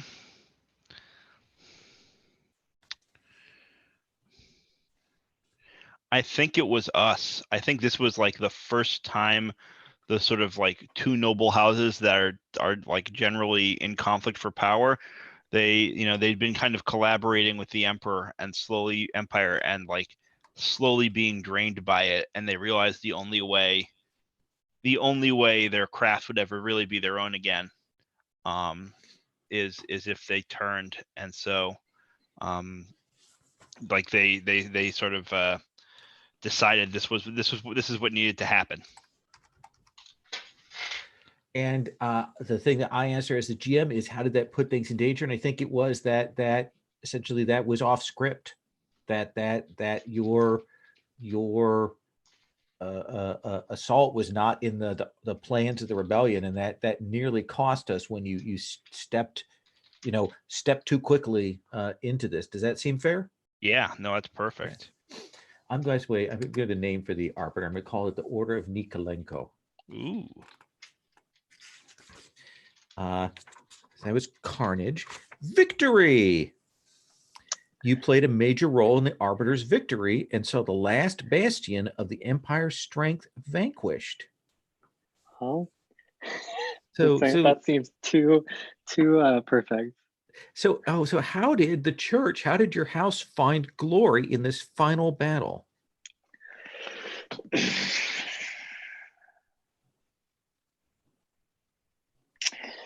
Oh, I think that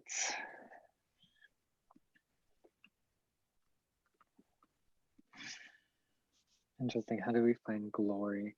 Well, so it's oligarchic and it was based on sort of guerrilla forces. I think that it was pretty terrible actually, and I think it's like a very one-sided version of glory, because I think that the Empire was using the churches and the monasteries as like shelter and like staging grounds or whatever, and I think we like abused that trust and like murdered a bunch of them. And then I say, what sacrifice did the Arbiter make to finally defeat the Empire? And I think that there was a hero of the war. That Nikolenko was the hero, the father of our nation, and he passed in that final battle, and it is his followers and generals and so on that formed this Arbiter, these warlords that keep the flame going. All right, so we've got two more. I was wrong. We're only 6, not 8. We got 2 more, and we're now back open again to everyone. Coronation. As the rebellion was coming to a close, your house started agitating for the Arbiter to retain power.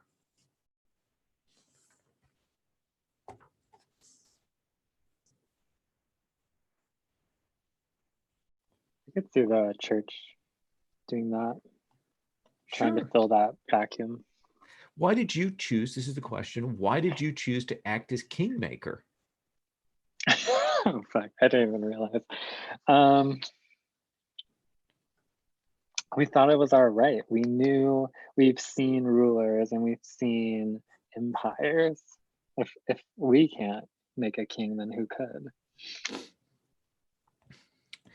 And I think certainly that in the case of that the teachers of the ancient truths also wanted power. They wanted to reestablish the old ways, right? In the wake of all this. And probably they still bear a grudge against you for your work there. Last question, compliance. As the land settled into peacetime, a threat within your holdings led you to seek the Arbiter's help. Yeah, can that be me? Sure. Who did you need help fighting off? Invaders, rebels, monsters, etc. Yeah, it was I think rebels, but they were specifically like sort of like imperial revanchists. I'm not sure that's the right word. Sure. They remembered the good old days when we worked for the Empire, and wanted to bring them back. And the question that I answer is, what bloodshed resulted as the Arbiter used the tools of war in civilian lands? And I think it's probably that the Order of Nikolenko was brutal in putting down this, because all they knew was how to be brutal. This is in the early days, and perhaps struck too fiercely and too wildly in that. Does that seem fair? Oh, yeah. Okay. All right.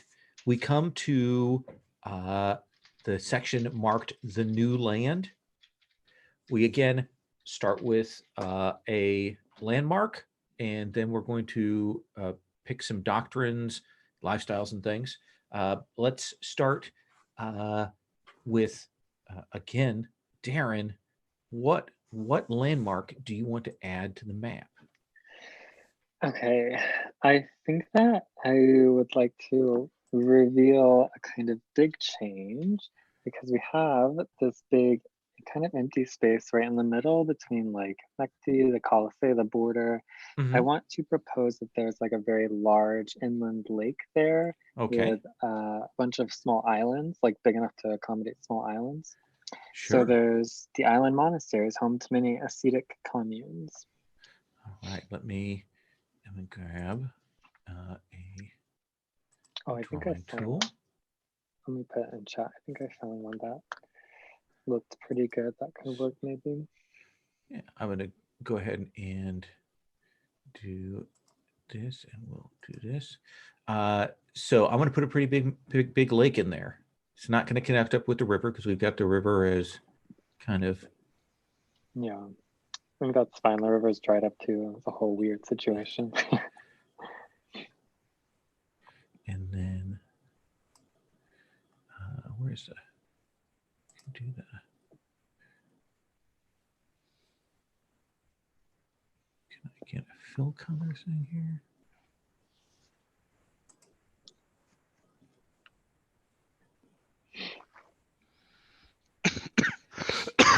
So does that lake work for you there?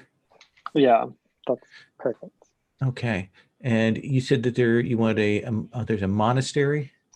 Yeah, the island monasteries, home to many ascetic communes. So just like a bunch of little islands dotting it or something. You can picture. Maybe they're only like so big for like the monastery even. Put some of those in there. I will eventually fill that in with some color, but for the moment, let me insert a little monastery. Yeah. Find one. Let's see, we already got. Did the fill color not work? Oh, I have to go through and find where the fill color thing is and do that. Oh, I thought it was just a tab there. That's why it didn't. Yeah, I have to go through because I have to figure out how to. Oh, I got you. Cool. Get this little monastery. We drag it over onto this island.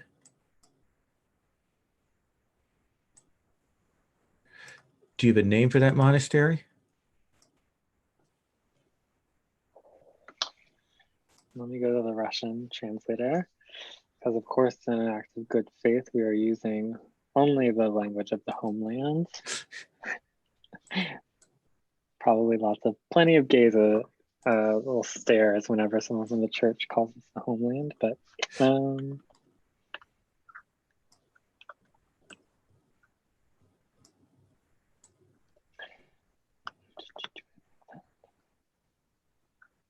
Ostrova. Oh, let me throw it in the chat.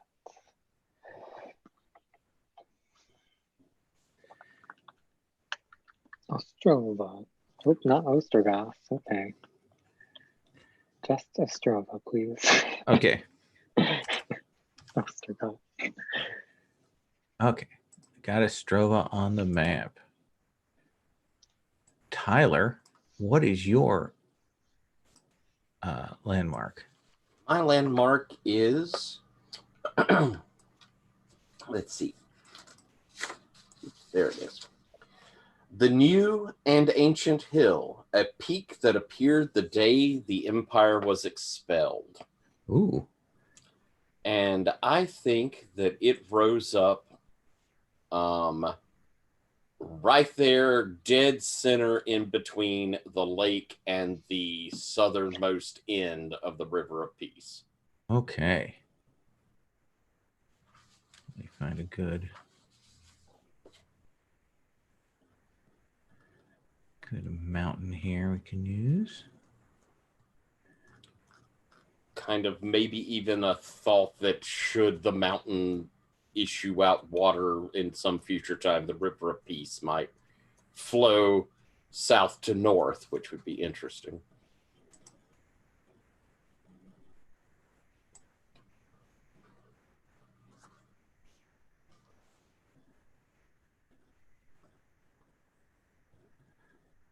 Like that?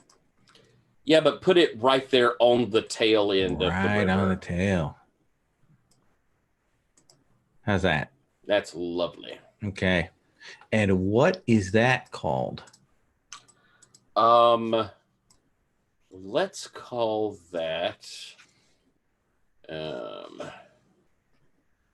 me see here.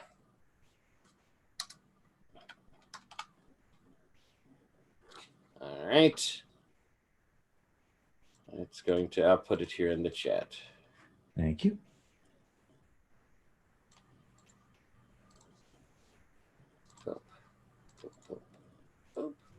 There.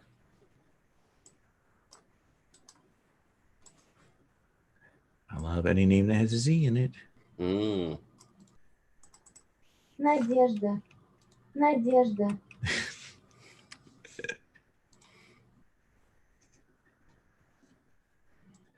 All right. Josh, what landmark are you going to add? So I am going to go with the farthest river kept out of your reach by the Empire, but now a tantalizing frontier. Ooh. I'm going to say that that is just past the Pleasure Palace in the southwest. Ooh, interesting. Oop. Sorry, that was me. The one thing it lets me do. Okay. Let's have you move that back. Can you hit Z? Control Z? Let me try. Oh, okay, yeah. Here we go. Should have locked this from myself.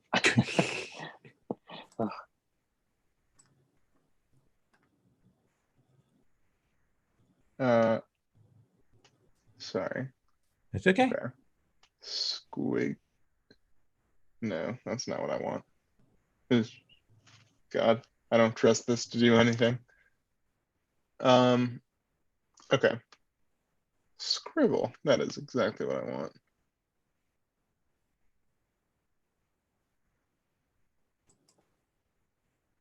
Okay.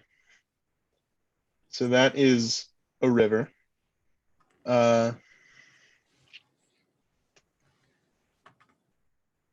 And it is called the Poslednaya. Ooh. And we have not been past it, but we hope to, go beyond and find if there's beautiful arable land there too. Like it. A little bit there, heavy there. Excellent. That brings us to Jesse. What is your last? What is your last thing? Oh, I was wondering why this all privately things. I was muted there. The Forge of the Earth, built at the site where the earth itself can melt any metal. Ooh. And it is going to go, I think, right where that river that Josh just built emerges from the mountains.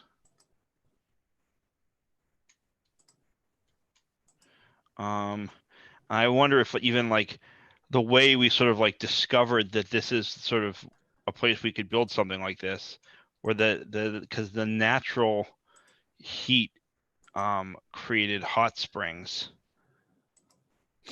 as the water sort of like bubbled up from the natural spring under the mountain. Oh, that's cool. Oh, I like that. And so right, you have this like wall with the abandoned fort Tavienus on Paudas. And this is called, hold on.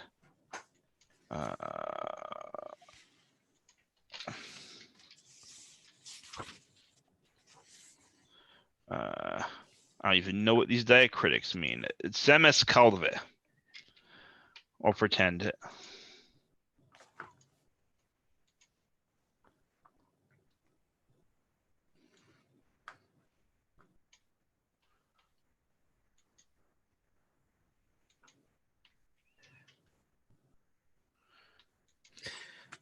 All right. So once we get done with this, then there are some things you're going to pick. Everybody's going to pick a doctrine, a lifestyle, and then you're going to choose resources. And under resources, it'll say take some of these things as surpluses and some of these things as needs. Don't worry about working out where the surplus is kept yet. We'll worry about that next session. Once we go through and we'll go around and do that, then we'll look at the customs and moves for our Arbiter. So Darren, if I came to you and asked you about your doctrine, lifestyle, and resources, could you answer those questions? Yes. Okay. Tell me about the doctrine of the church. All right. We are radicals. We fight to ensure that the search for justice doesn't end with the empire's defeat. Because if there's anything we need to do, it's backpedal for the centuries of bullshit we probably put everyone through. Right. So when we bring evidence of another house's crimes to the arbiter's court, win a favor and they lose one favor, be looking out for everybody. Ooh, that's a net positive, right? Yeah. Okay. And your lifestyle? So I think that we have a network of churches. Our churches are the focal point of communities. When my character visits a new settlement, the GM will tell you one piece of gossip you learned from the local priest. So, and that's interesting because we are not allowed in the teacher's land. So, Tyler, whenever you're ready, I would love to know kind of like where, well, when we get around to you and hear your lifestyle, we'll probably have a better idea of where that is, just so I can know my politicking and where I need to make my subterfuge rolls. And yes. And which of your resources do you want to take as surplus? Things that you have in abundance. Yeah, so I think we have missionaries, literature, and wealth in abundance. Oh, you have two. Did you get an extra surplus? Oh yeah, from my history. Oh, that's right. Because Yeah, it got the -1 favor and an extra surplus. Oh, that's right. Mm-hmm. Because you sold out. But go on. Mm-hmm. Yes. And so, and then your two needs are Land and crops. And do you think that came from the battles and things that went on? Does that make sense there? That king making that you did towards the end? Yeah, I think that probably we were pretty generally supported from the empire, like a lot of food and everything being imported. So we never really cultivated any croplands. And then I am kind of picturing a lot of the land we own is basically that lake, which kind of isn't land at all in a way. Mhm. These very specific communities. And then despite being the kingmakers or whatever, we still have that entire history of the empire. So I don't imagine we were given too much space. I think that seems only right and proper. Tyler, I'm going to come to you now. Alrighty. Let's look at your. Because I have a couple of questions with mine. Okay, so then I will try and answer them. All right. One, when others learn a ritual from me, you may pick an extra requirement. I was looking for what is the process of people learning from me? So, learning a ritual, there is everybody's going to start, if they take it as a move, with potentially a ritual, which is essentially a family move.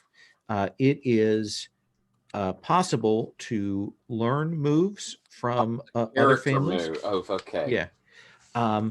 And things that people learn during the game come with a number of requirements, drawbacks, and things like that. So you would get to teach people and put additional ones. And then you get advantage for paying your debts when we actually do the turning of ages. Mm-hmm. On the other hand, there's the truth must be guarded. It's a little more sinister there.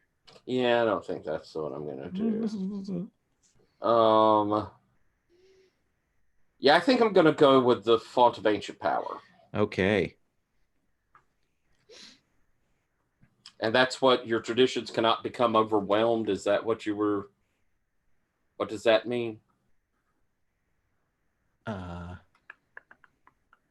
That wasn't what you were talking about with the surpluses, was it?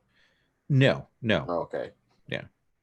Okay. The paying your debts is a move for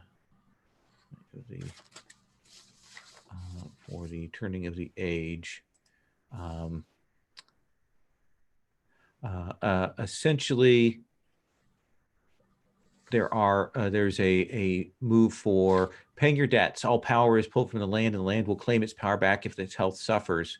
And then you get to answer whether you've kept the land in good shape or not, and you would get to roll with advantage on that roll.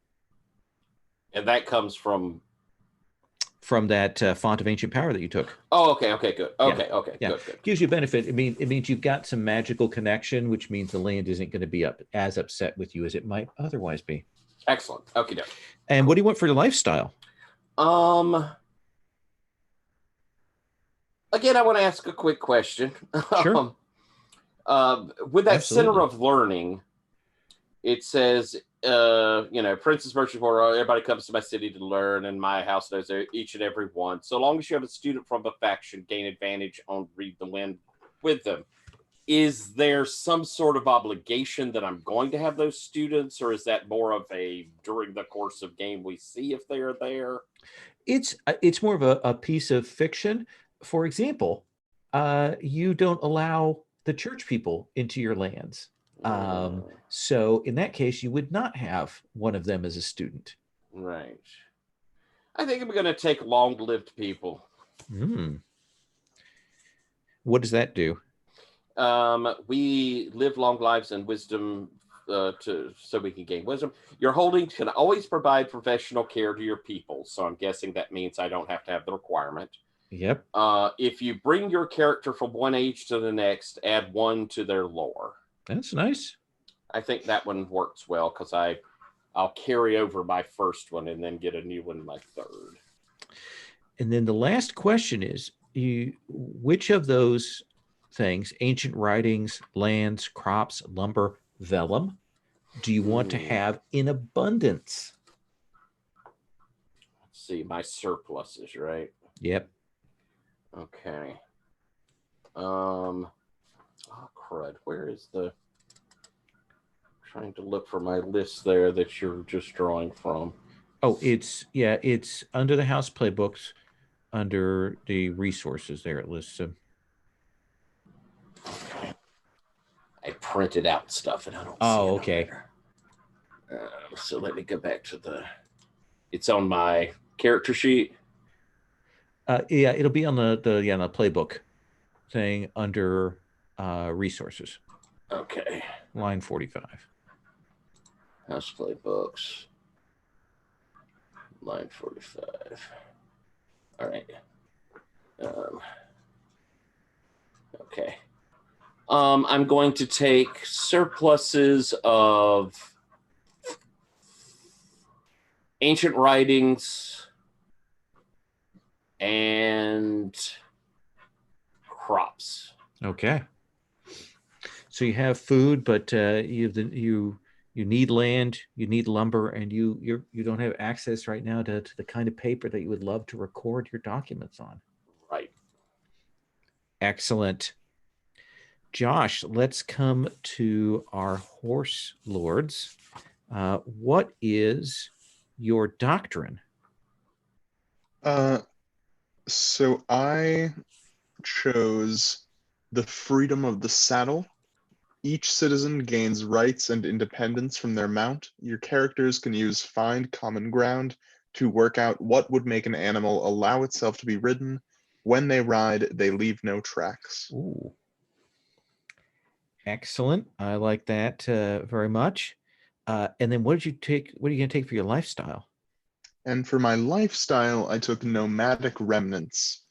Although your house now has an urban center, the surrounding steppes host many nomad kin clans. Sorry, my thing got shifted. Oh, sure. At the start of each season, gain surplus scouts. If you don't already have it, and you will know if invaders enter the steppe. Oh, that's very nice. Things that give you surplus are very nice. That's a good call. And then resource-wise, you got a bonus. No, you didn't get a bonus one. So which two resources do you want as surplus that you have in abundance? Herds, lands, livestock, soldiers, or scouts? Yeah, so I took lands and herds as my surpluses. And scouts is also addended because of that. Yes, that would be nice.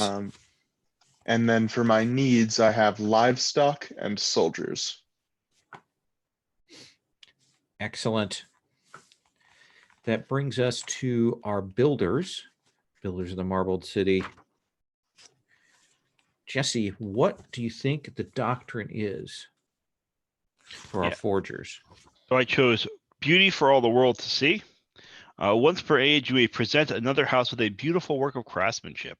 When you do, give them surplus morale or surplus luxury and get influence over them. That's very nice. That is a nice piece of leverage there. What kind of things do you think your people make that you specialize in crafting? Right. So I mean, our culture sort of historically was a sculpting culture, and we sculpt in basically any material: stone, wood, bone, and I think that we also and like everything from like a giant monolithic Colossus style statues down to like little intricate figurines that like maybe even there's this I remember seeing once in an art museum like this medieval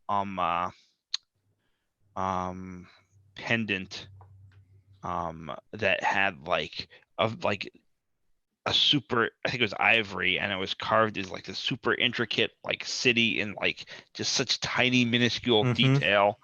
And it's like, how did you do that with the tools available to you?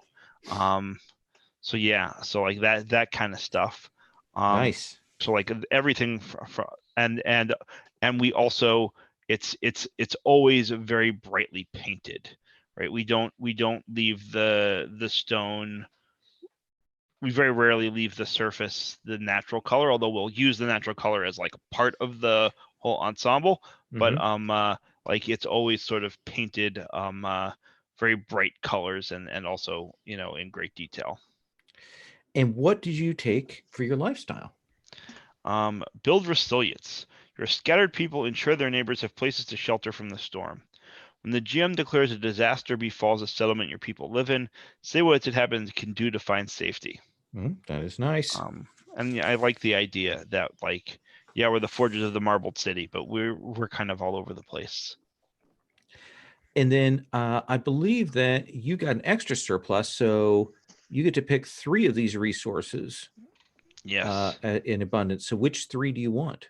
I picked marble, dyes, and pigment and lumber. Okay. And so you need crops and you need land. A lot of people need land. A lot of people need crops. I think I connect. It said to connect it to the flashpoints. So I think what land I have was sort of like taken by the Arbiter as a penalty for fucking things up with my preemptive attack. And my crop, the rebels were our agricultural laborers. So I like that. So then I choose customs and move for the Arbiter here. So let me tell you, I think the Arbiter style is that each hero is uniquely outfitted in their adventure spoils. So each one of these warlords that's around has a very distinct look and costume and things from the stuff that they have picked up on the road. And then as a ceremony, I think that we do duels between pledges that are kind of both a dance and a fight. That's a ceremony of the Arbiter's people. And then I think laws. I think that any request of food or shelter from our soldiers must be heeded.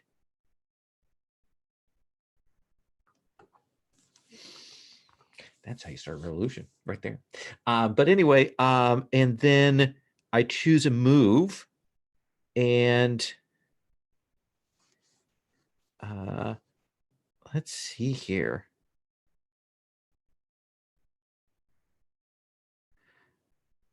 I think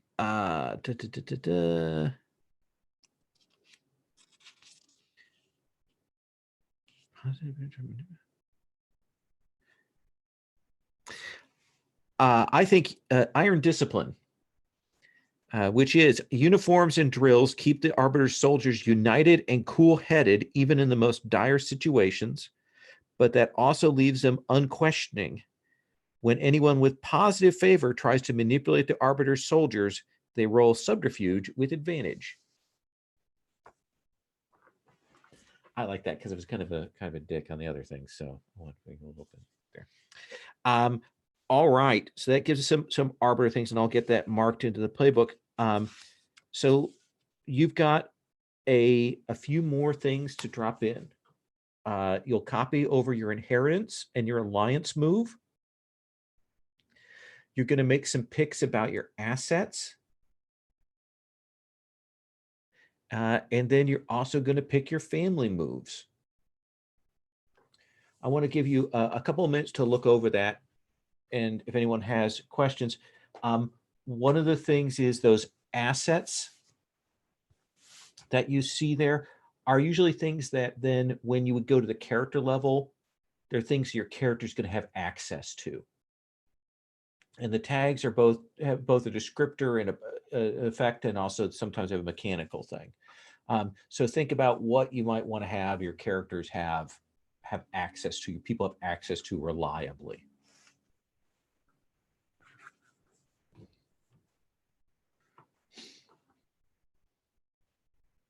The other thing I'll say is that we're making these picks today.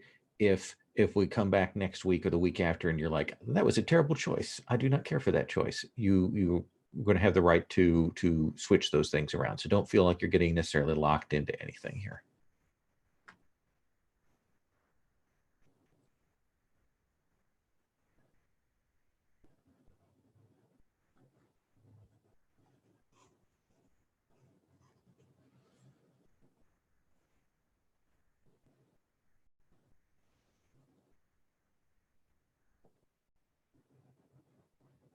So just to clarify, the alliance move, that just goes in with the the 4 move slots there. There's no special place for it. I believe that that's actually called the influence move. I think that's where it goes, just above the influence things. Got it.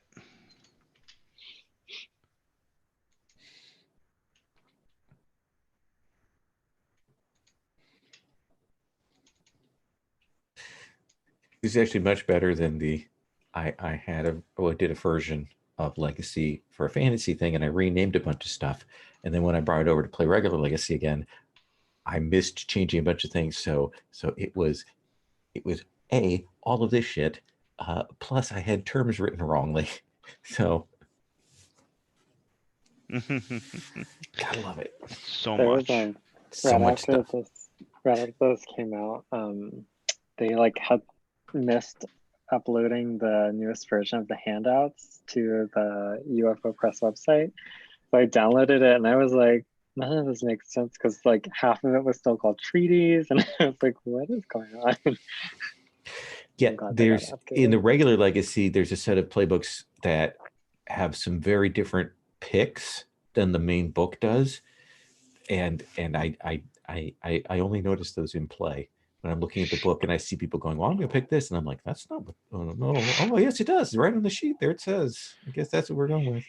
Yeah, I actually realized at a certain point there are differences between, not big ones, but some of my history stuff was different in the reference sheet and the character keeper. I didn't realize it till too late, and frankly, I liked it better. The stuff in the character keeper, the playbook stuff and stuff, is straight from the book text, because I exported the whole book into a document. Got it. So I can rewrite it for a Legend of the Five Rings adaptation. But that's a whole thing. But, there you go. That's a lot of work. Yeah.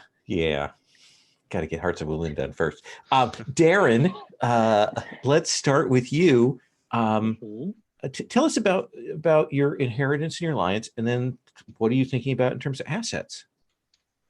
Okay, so inheritance is very interesting. All my characters are able to form the rights of my faith, of course, but specifically, all my characters will carry a reliquary that contains the ashes of an ancestor, and when we pray for guidance, the ancestor will appear and offer advice.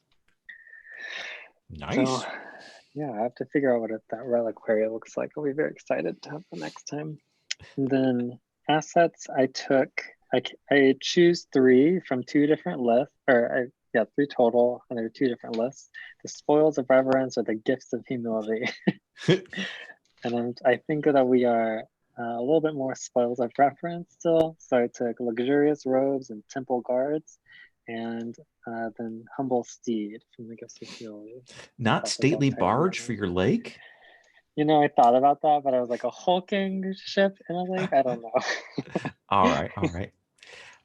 And you get 2 moves. What 2 moves are you going to be taking? Well, I have to take Heretic Doctrine. So my traditions don't draw on the land in the same way as the other houses. And instead, I pick which source of power I call on. I went with Celestial because I really liked that discussion about what are the portents for these heroes we find. So I'm going to be pushing for some astrological stuff.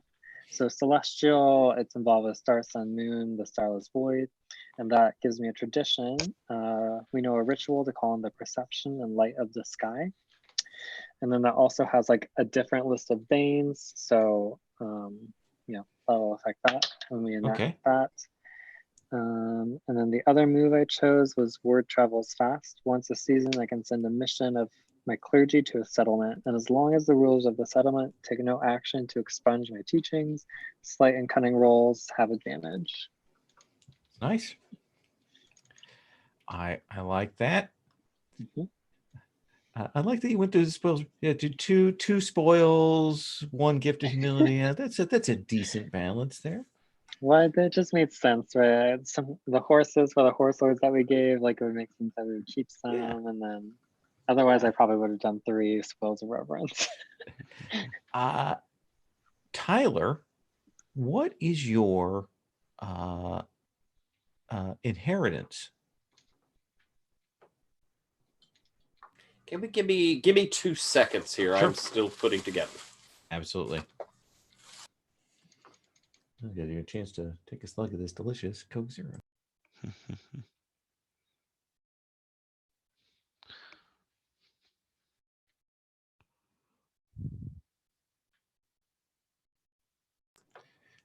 Need to see if we can get like a beverage sponsorship for the Gauntlet.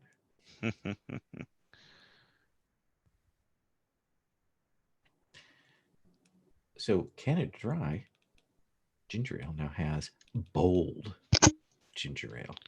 Is that Now, like extra gingery? I love ginger beer. Like it's my favorite beverage of all time. I love it so much. Cock and bull ginger beer, so good. So of course I bought some of this bold ginger ale. It is not bold. It is not bold at all. It is maybe slightly sassy, but in no way is this ginger ale bold. I was so disappointed. Good to know, because I was going to try it and now I won't. Yeah, it's weird. It's one of those things where you're like, you drink it like, this is just regular ginger ale. Nope, it's got a little spice at the very back end, but it is like they went just that's that little bit of spice. All right. I didn't want to scare anybody off. Okay, what is your inheritance? My inheritance. Your characters add 1 to lore or bravery. I think I'm going to take bravery. Okay.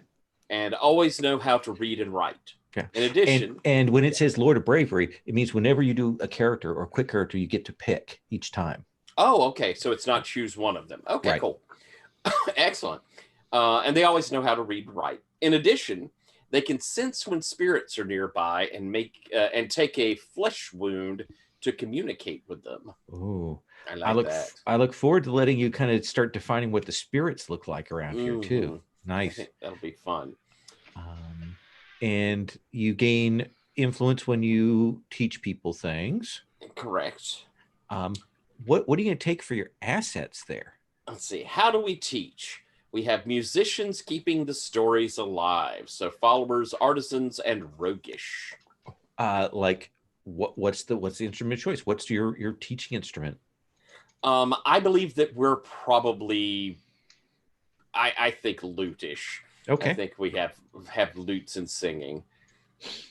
The kind of skull tradition, though I didn't go with harps. Okay. And then how do you defend yourselves? By not looking like a threat. So it gives us an outfit, utility, and subtle. That's nice. And what are your greatest treasures? Words of power recorded by the ancestors and never spoken. And an ancient spear, heirloom of a warlord lost to the past. And you can bring one of those treasures out of storage to create an impressive feat. Nice. Yeah. And I think a little bit of kind of that, the portents thing and that spear is me kind of leaning the teachers into believing there's like a once and future king sort of idea that maybe the arbitrators aren't the best choice for running everything. And, or maybe we just need another great warlord to be the head of the arbitrators or whatever. Fair enough. What 2 moves do you think you want to take? Okay, I'm looking across them, and I think I like what's old is new. No, I'm sorry. hallowed, and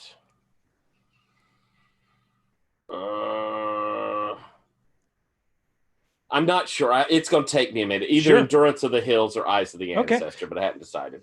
All right, and that is fair. Josh, let's come to you for our horse lords. Yes. What is your inheritance? My inheritance is sorry, let me just get to the right actual page. Okay. So my inheritance is your characters can add 1 to might or bravery and always know how to ride and live off the land. In addition, whenever they look for their mount, it is always somewhere nearby. Nice. And my alliance move is when you arrive in time to save a group from terrible danger, gain influence over them. Nice. So my assets, I had to pick 3. My first one is, what are your horses known for? I chose their endless stamina and loyalty.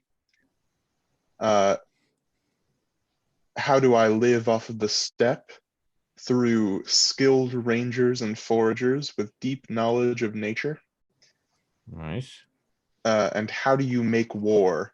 Every rider has mastered the bow from an early age and all become the finest marksmen on horseback. Outfit mobile, weapon far, elegant, silent. Very nice. Yeah. What do you want for your 2 moves? So for my 2 moves, I picked Endure. Your people have been hardened by the struggles of the steppe, gain advantage on hold together, and your characters have an additional light wound slot. Oh, that's very nice. And I also picked Strength of the Mare. Your herdmasters are a mystery cult. And my character, so add the Strength of the Mare to my traditions, and when your character enacts this ritual, they may draw on the strength and endurance of the herd, heal a steed of any complaint, or open the gates to the ancestors' pasture and call through a steed of legend. Ooh, high magic. Yeah. Nice. And then, Jesse, let's come to you and our Forgers of the Marbled City. What is your inheritance? So my inheritance is your characters add 1 to their lore or might and have a beautiful object they personally crafted. They can repair any object or mechanism they encounter given time and resources. Oh, that is nice. Yeah. And when you work with another house to build, this is my influence move, to build or repair an item important to their culture, gain influence on them. And then my assets. Would you like to hear my assets? Yeah. So what work is your greatest pride? Runic blades, which is weapon, melee, elegant, and weird. And I chose it entirely for the weird tag. Oh, yeah. Who helps you in your craft? Apprentices. These are followers who are artisans and drilled. Mm-hmm. How do you travel? On foot through inhospitable lands. Outfit, practical, hardy. Good. Hardy's good. I think that gives you a damage reduction of 1, I think, in things. And what do you want for your 2 moves? So I selected, oh dear, I put them in Tyler's move section by mistake. What? Sorry, Tyler. I hope I didn't accidentally erase yours. It's very generous of your house to donate those moves. Bones of the Earth. The land is a living, breathing thing. As an apiarist works with the bees to create gold, that must be honey. So the earth takes an active role in your crafts. Unless they're really cool bees. Add the bones of the earth to your traditions. I should do that. When your character enacts this ritual, they may draw on the stability and strength of the resolve of the earth, reinforce the structure with round parts of rock, or crack open the rock to release a gas of water, a vein of valuable minerals, the earth's scorching red blood. So that's 1 move. That's impressive. And the other is skill beyond compare. Add the reliable tag to every item your house creates. An item with this tag will not break even when subjected to intense pressure and dire conditions. Even from one age to the next, your creations endure. So here's a question. Yeah. Just does that apply to like anything that is known to have been created by my house? So for example, my characters start with a item they crafted. Will that automatically have the reliable tag, or does it have to have been crafted like in game as like a No, my thing would action? be if you start with the equipment, I think we would probably define it as having been crafted given your place. I think that would make sense. Great. I was just Doesn't seem curious. to be too much. Yeah, no, that's a good question. Mhm. So that is our peoples, that's our inheritance, all of that. Okay. Within each of those families, you're also going to have a character. And this character is going to be important within your family. They may be the leader. Most often they're going to be the leader, or they may just have influence. We have a book for the characters and the character playbooks. In fact, I'm actually going to grab the tab that has the character playbooks and drag it all the way across the bottom of this thing right next to where the characters are to make it easier to flip back and forth between the two. Essentially, you'll choose a playbook for the characters. You'll choose some stats, looks. There's going to be a set of backstory questions, which we'll answer, as a group, and then there's going to be some role moves. Pick one of those to trigger character creation. Now, we don't necessarily have to have everybody do a different character playbook. We can have people double up, but I'm going to go around. I'm going to see if people have strong thoughts about what character they would like to start with. We have some very martial characters. We have some diplomatic characters. There are 6 of these archetypes. Darren, you have played this before. Do you have a thought about what you want to do? I was thinking the vagabond. The free and independent traveler. Okay. Mm-hmm. And do you want us to do the roll move tonight, or do you want us to wait till we trigger holding court? We'll have we'll save that for holding court. I think what we're going to do tonight is get the vagabond, get our playbook set, our stats, and our looks. And I think then we're probably going to stop there. We'll do backstory and roll moves and things like that next time. So we've just got a little bit more here. So you're going to do the vagabond, independent traveler in this. Jesse, what are you thinking of? So I'm leaning towards either the factor or the vagabond. And oops, sorry, I accidentally grabbed the tab. But I think I'm going to go with the factor. Factor. I'll have a chance to play other characters in different ages, right? Absolutely. So yeah, it's the factor now. Josh, do you have a thought about what you would like? I think that I'm between the scout. I'm between the scout and the bogatir. But I think I'm leaning to the scout. Tyler, what are you thinking? I'm thinking lore master. That makes sense. It's a good place for you to start. So then a scout then, Josh, you think you want to do that on this one? Yeah. Okay. I'll say scout. Okay. So pick your stats, pick your look. If you want to set your name, we'll do that. And when everybody's set, we'll talk for a little bit about how we're going to structure next time and what we're going to do with that. There is a certain amount of info overload.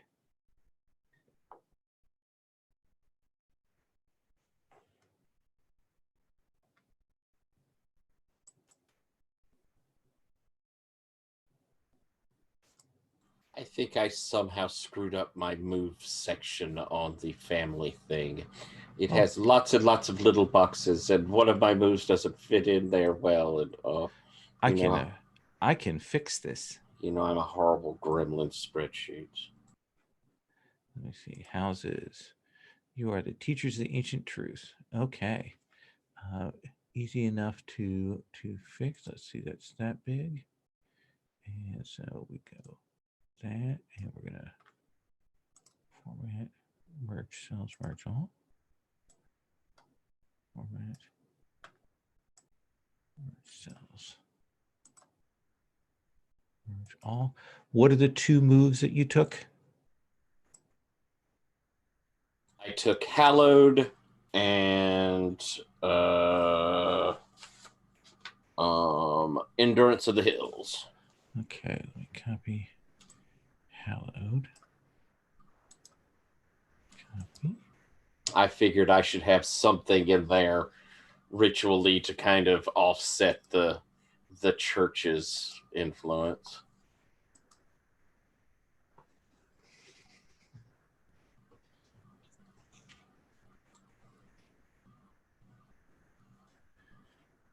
Format.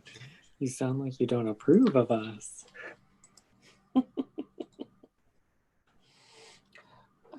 I wouldn't say not approve. I'd say want to keep us on an equal footing for now. For now.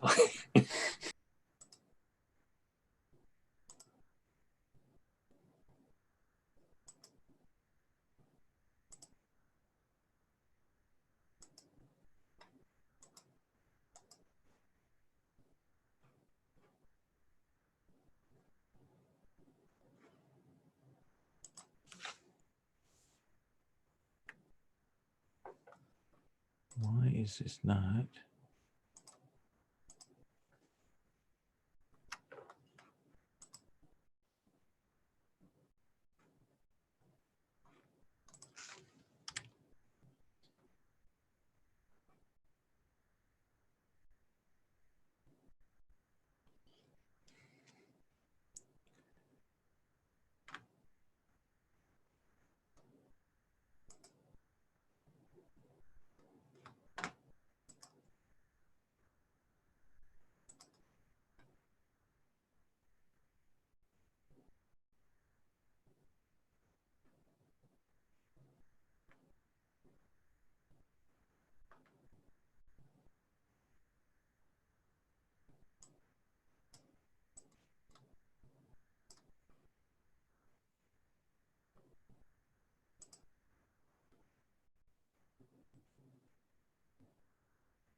That is really weird.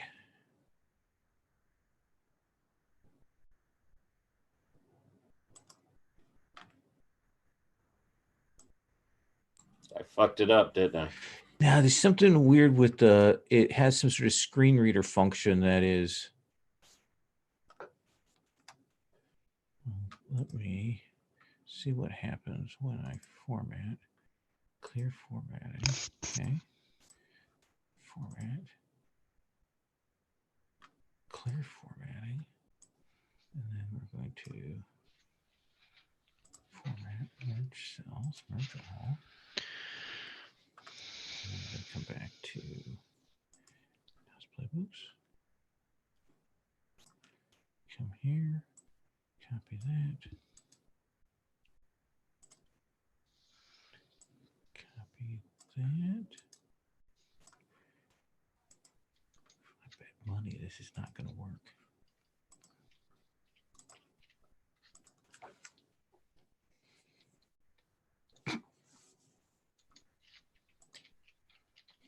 I will fix that later, Tyler, because I don't know what that is doing. That is so strange. I'm not sure. When I came to look at it, it was all those boxes, and no one else had those boxes. Yeah, it's weird. It's let's see. Okay, there we. Well, I think that happened when I put my moves in your boxes, and then when I cut them out, that grid of like little individual cells was there. But you should be able to. You can't. Yeah, just no, I've been mucking cells. with it. It's done something weird where it's like done some kind of weird. I had to clear all the formatting from it. I've got one of them in there. I'll get the other one in later. I can I can probably just undo what I did a couple steps.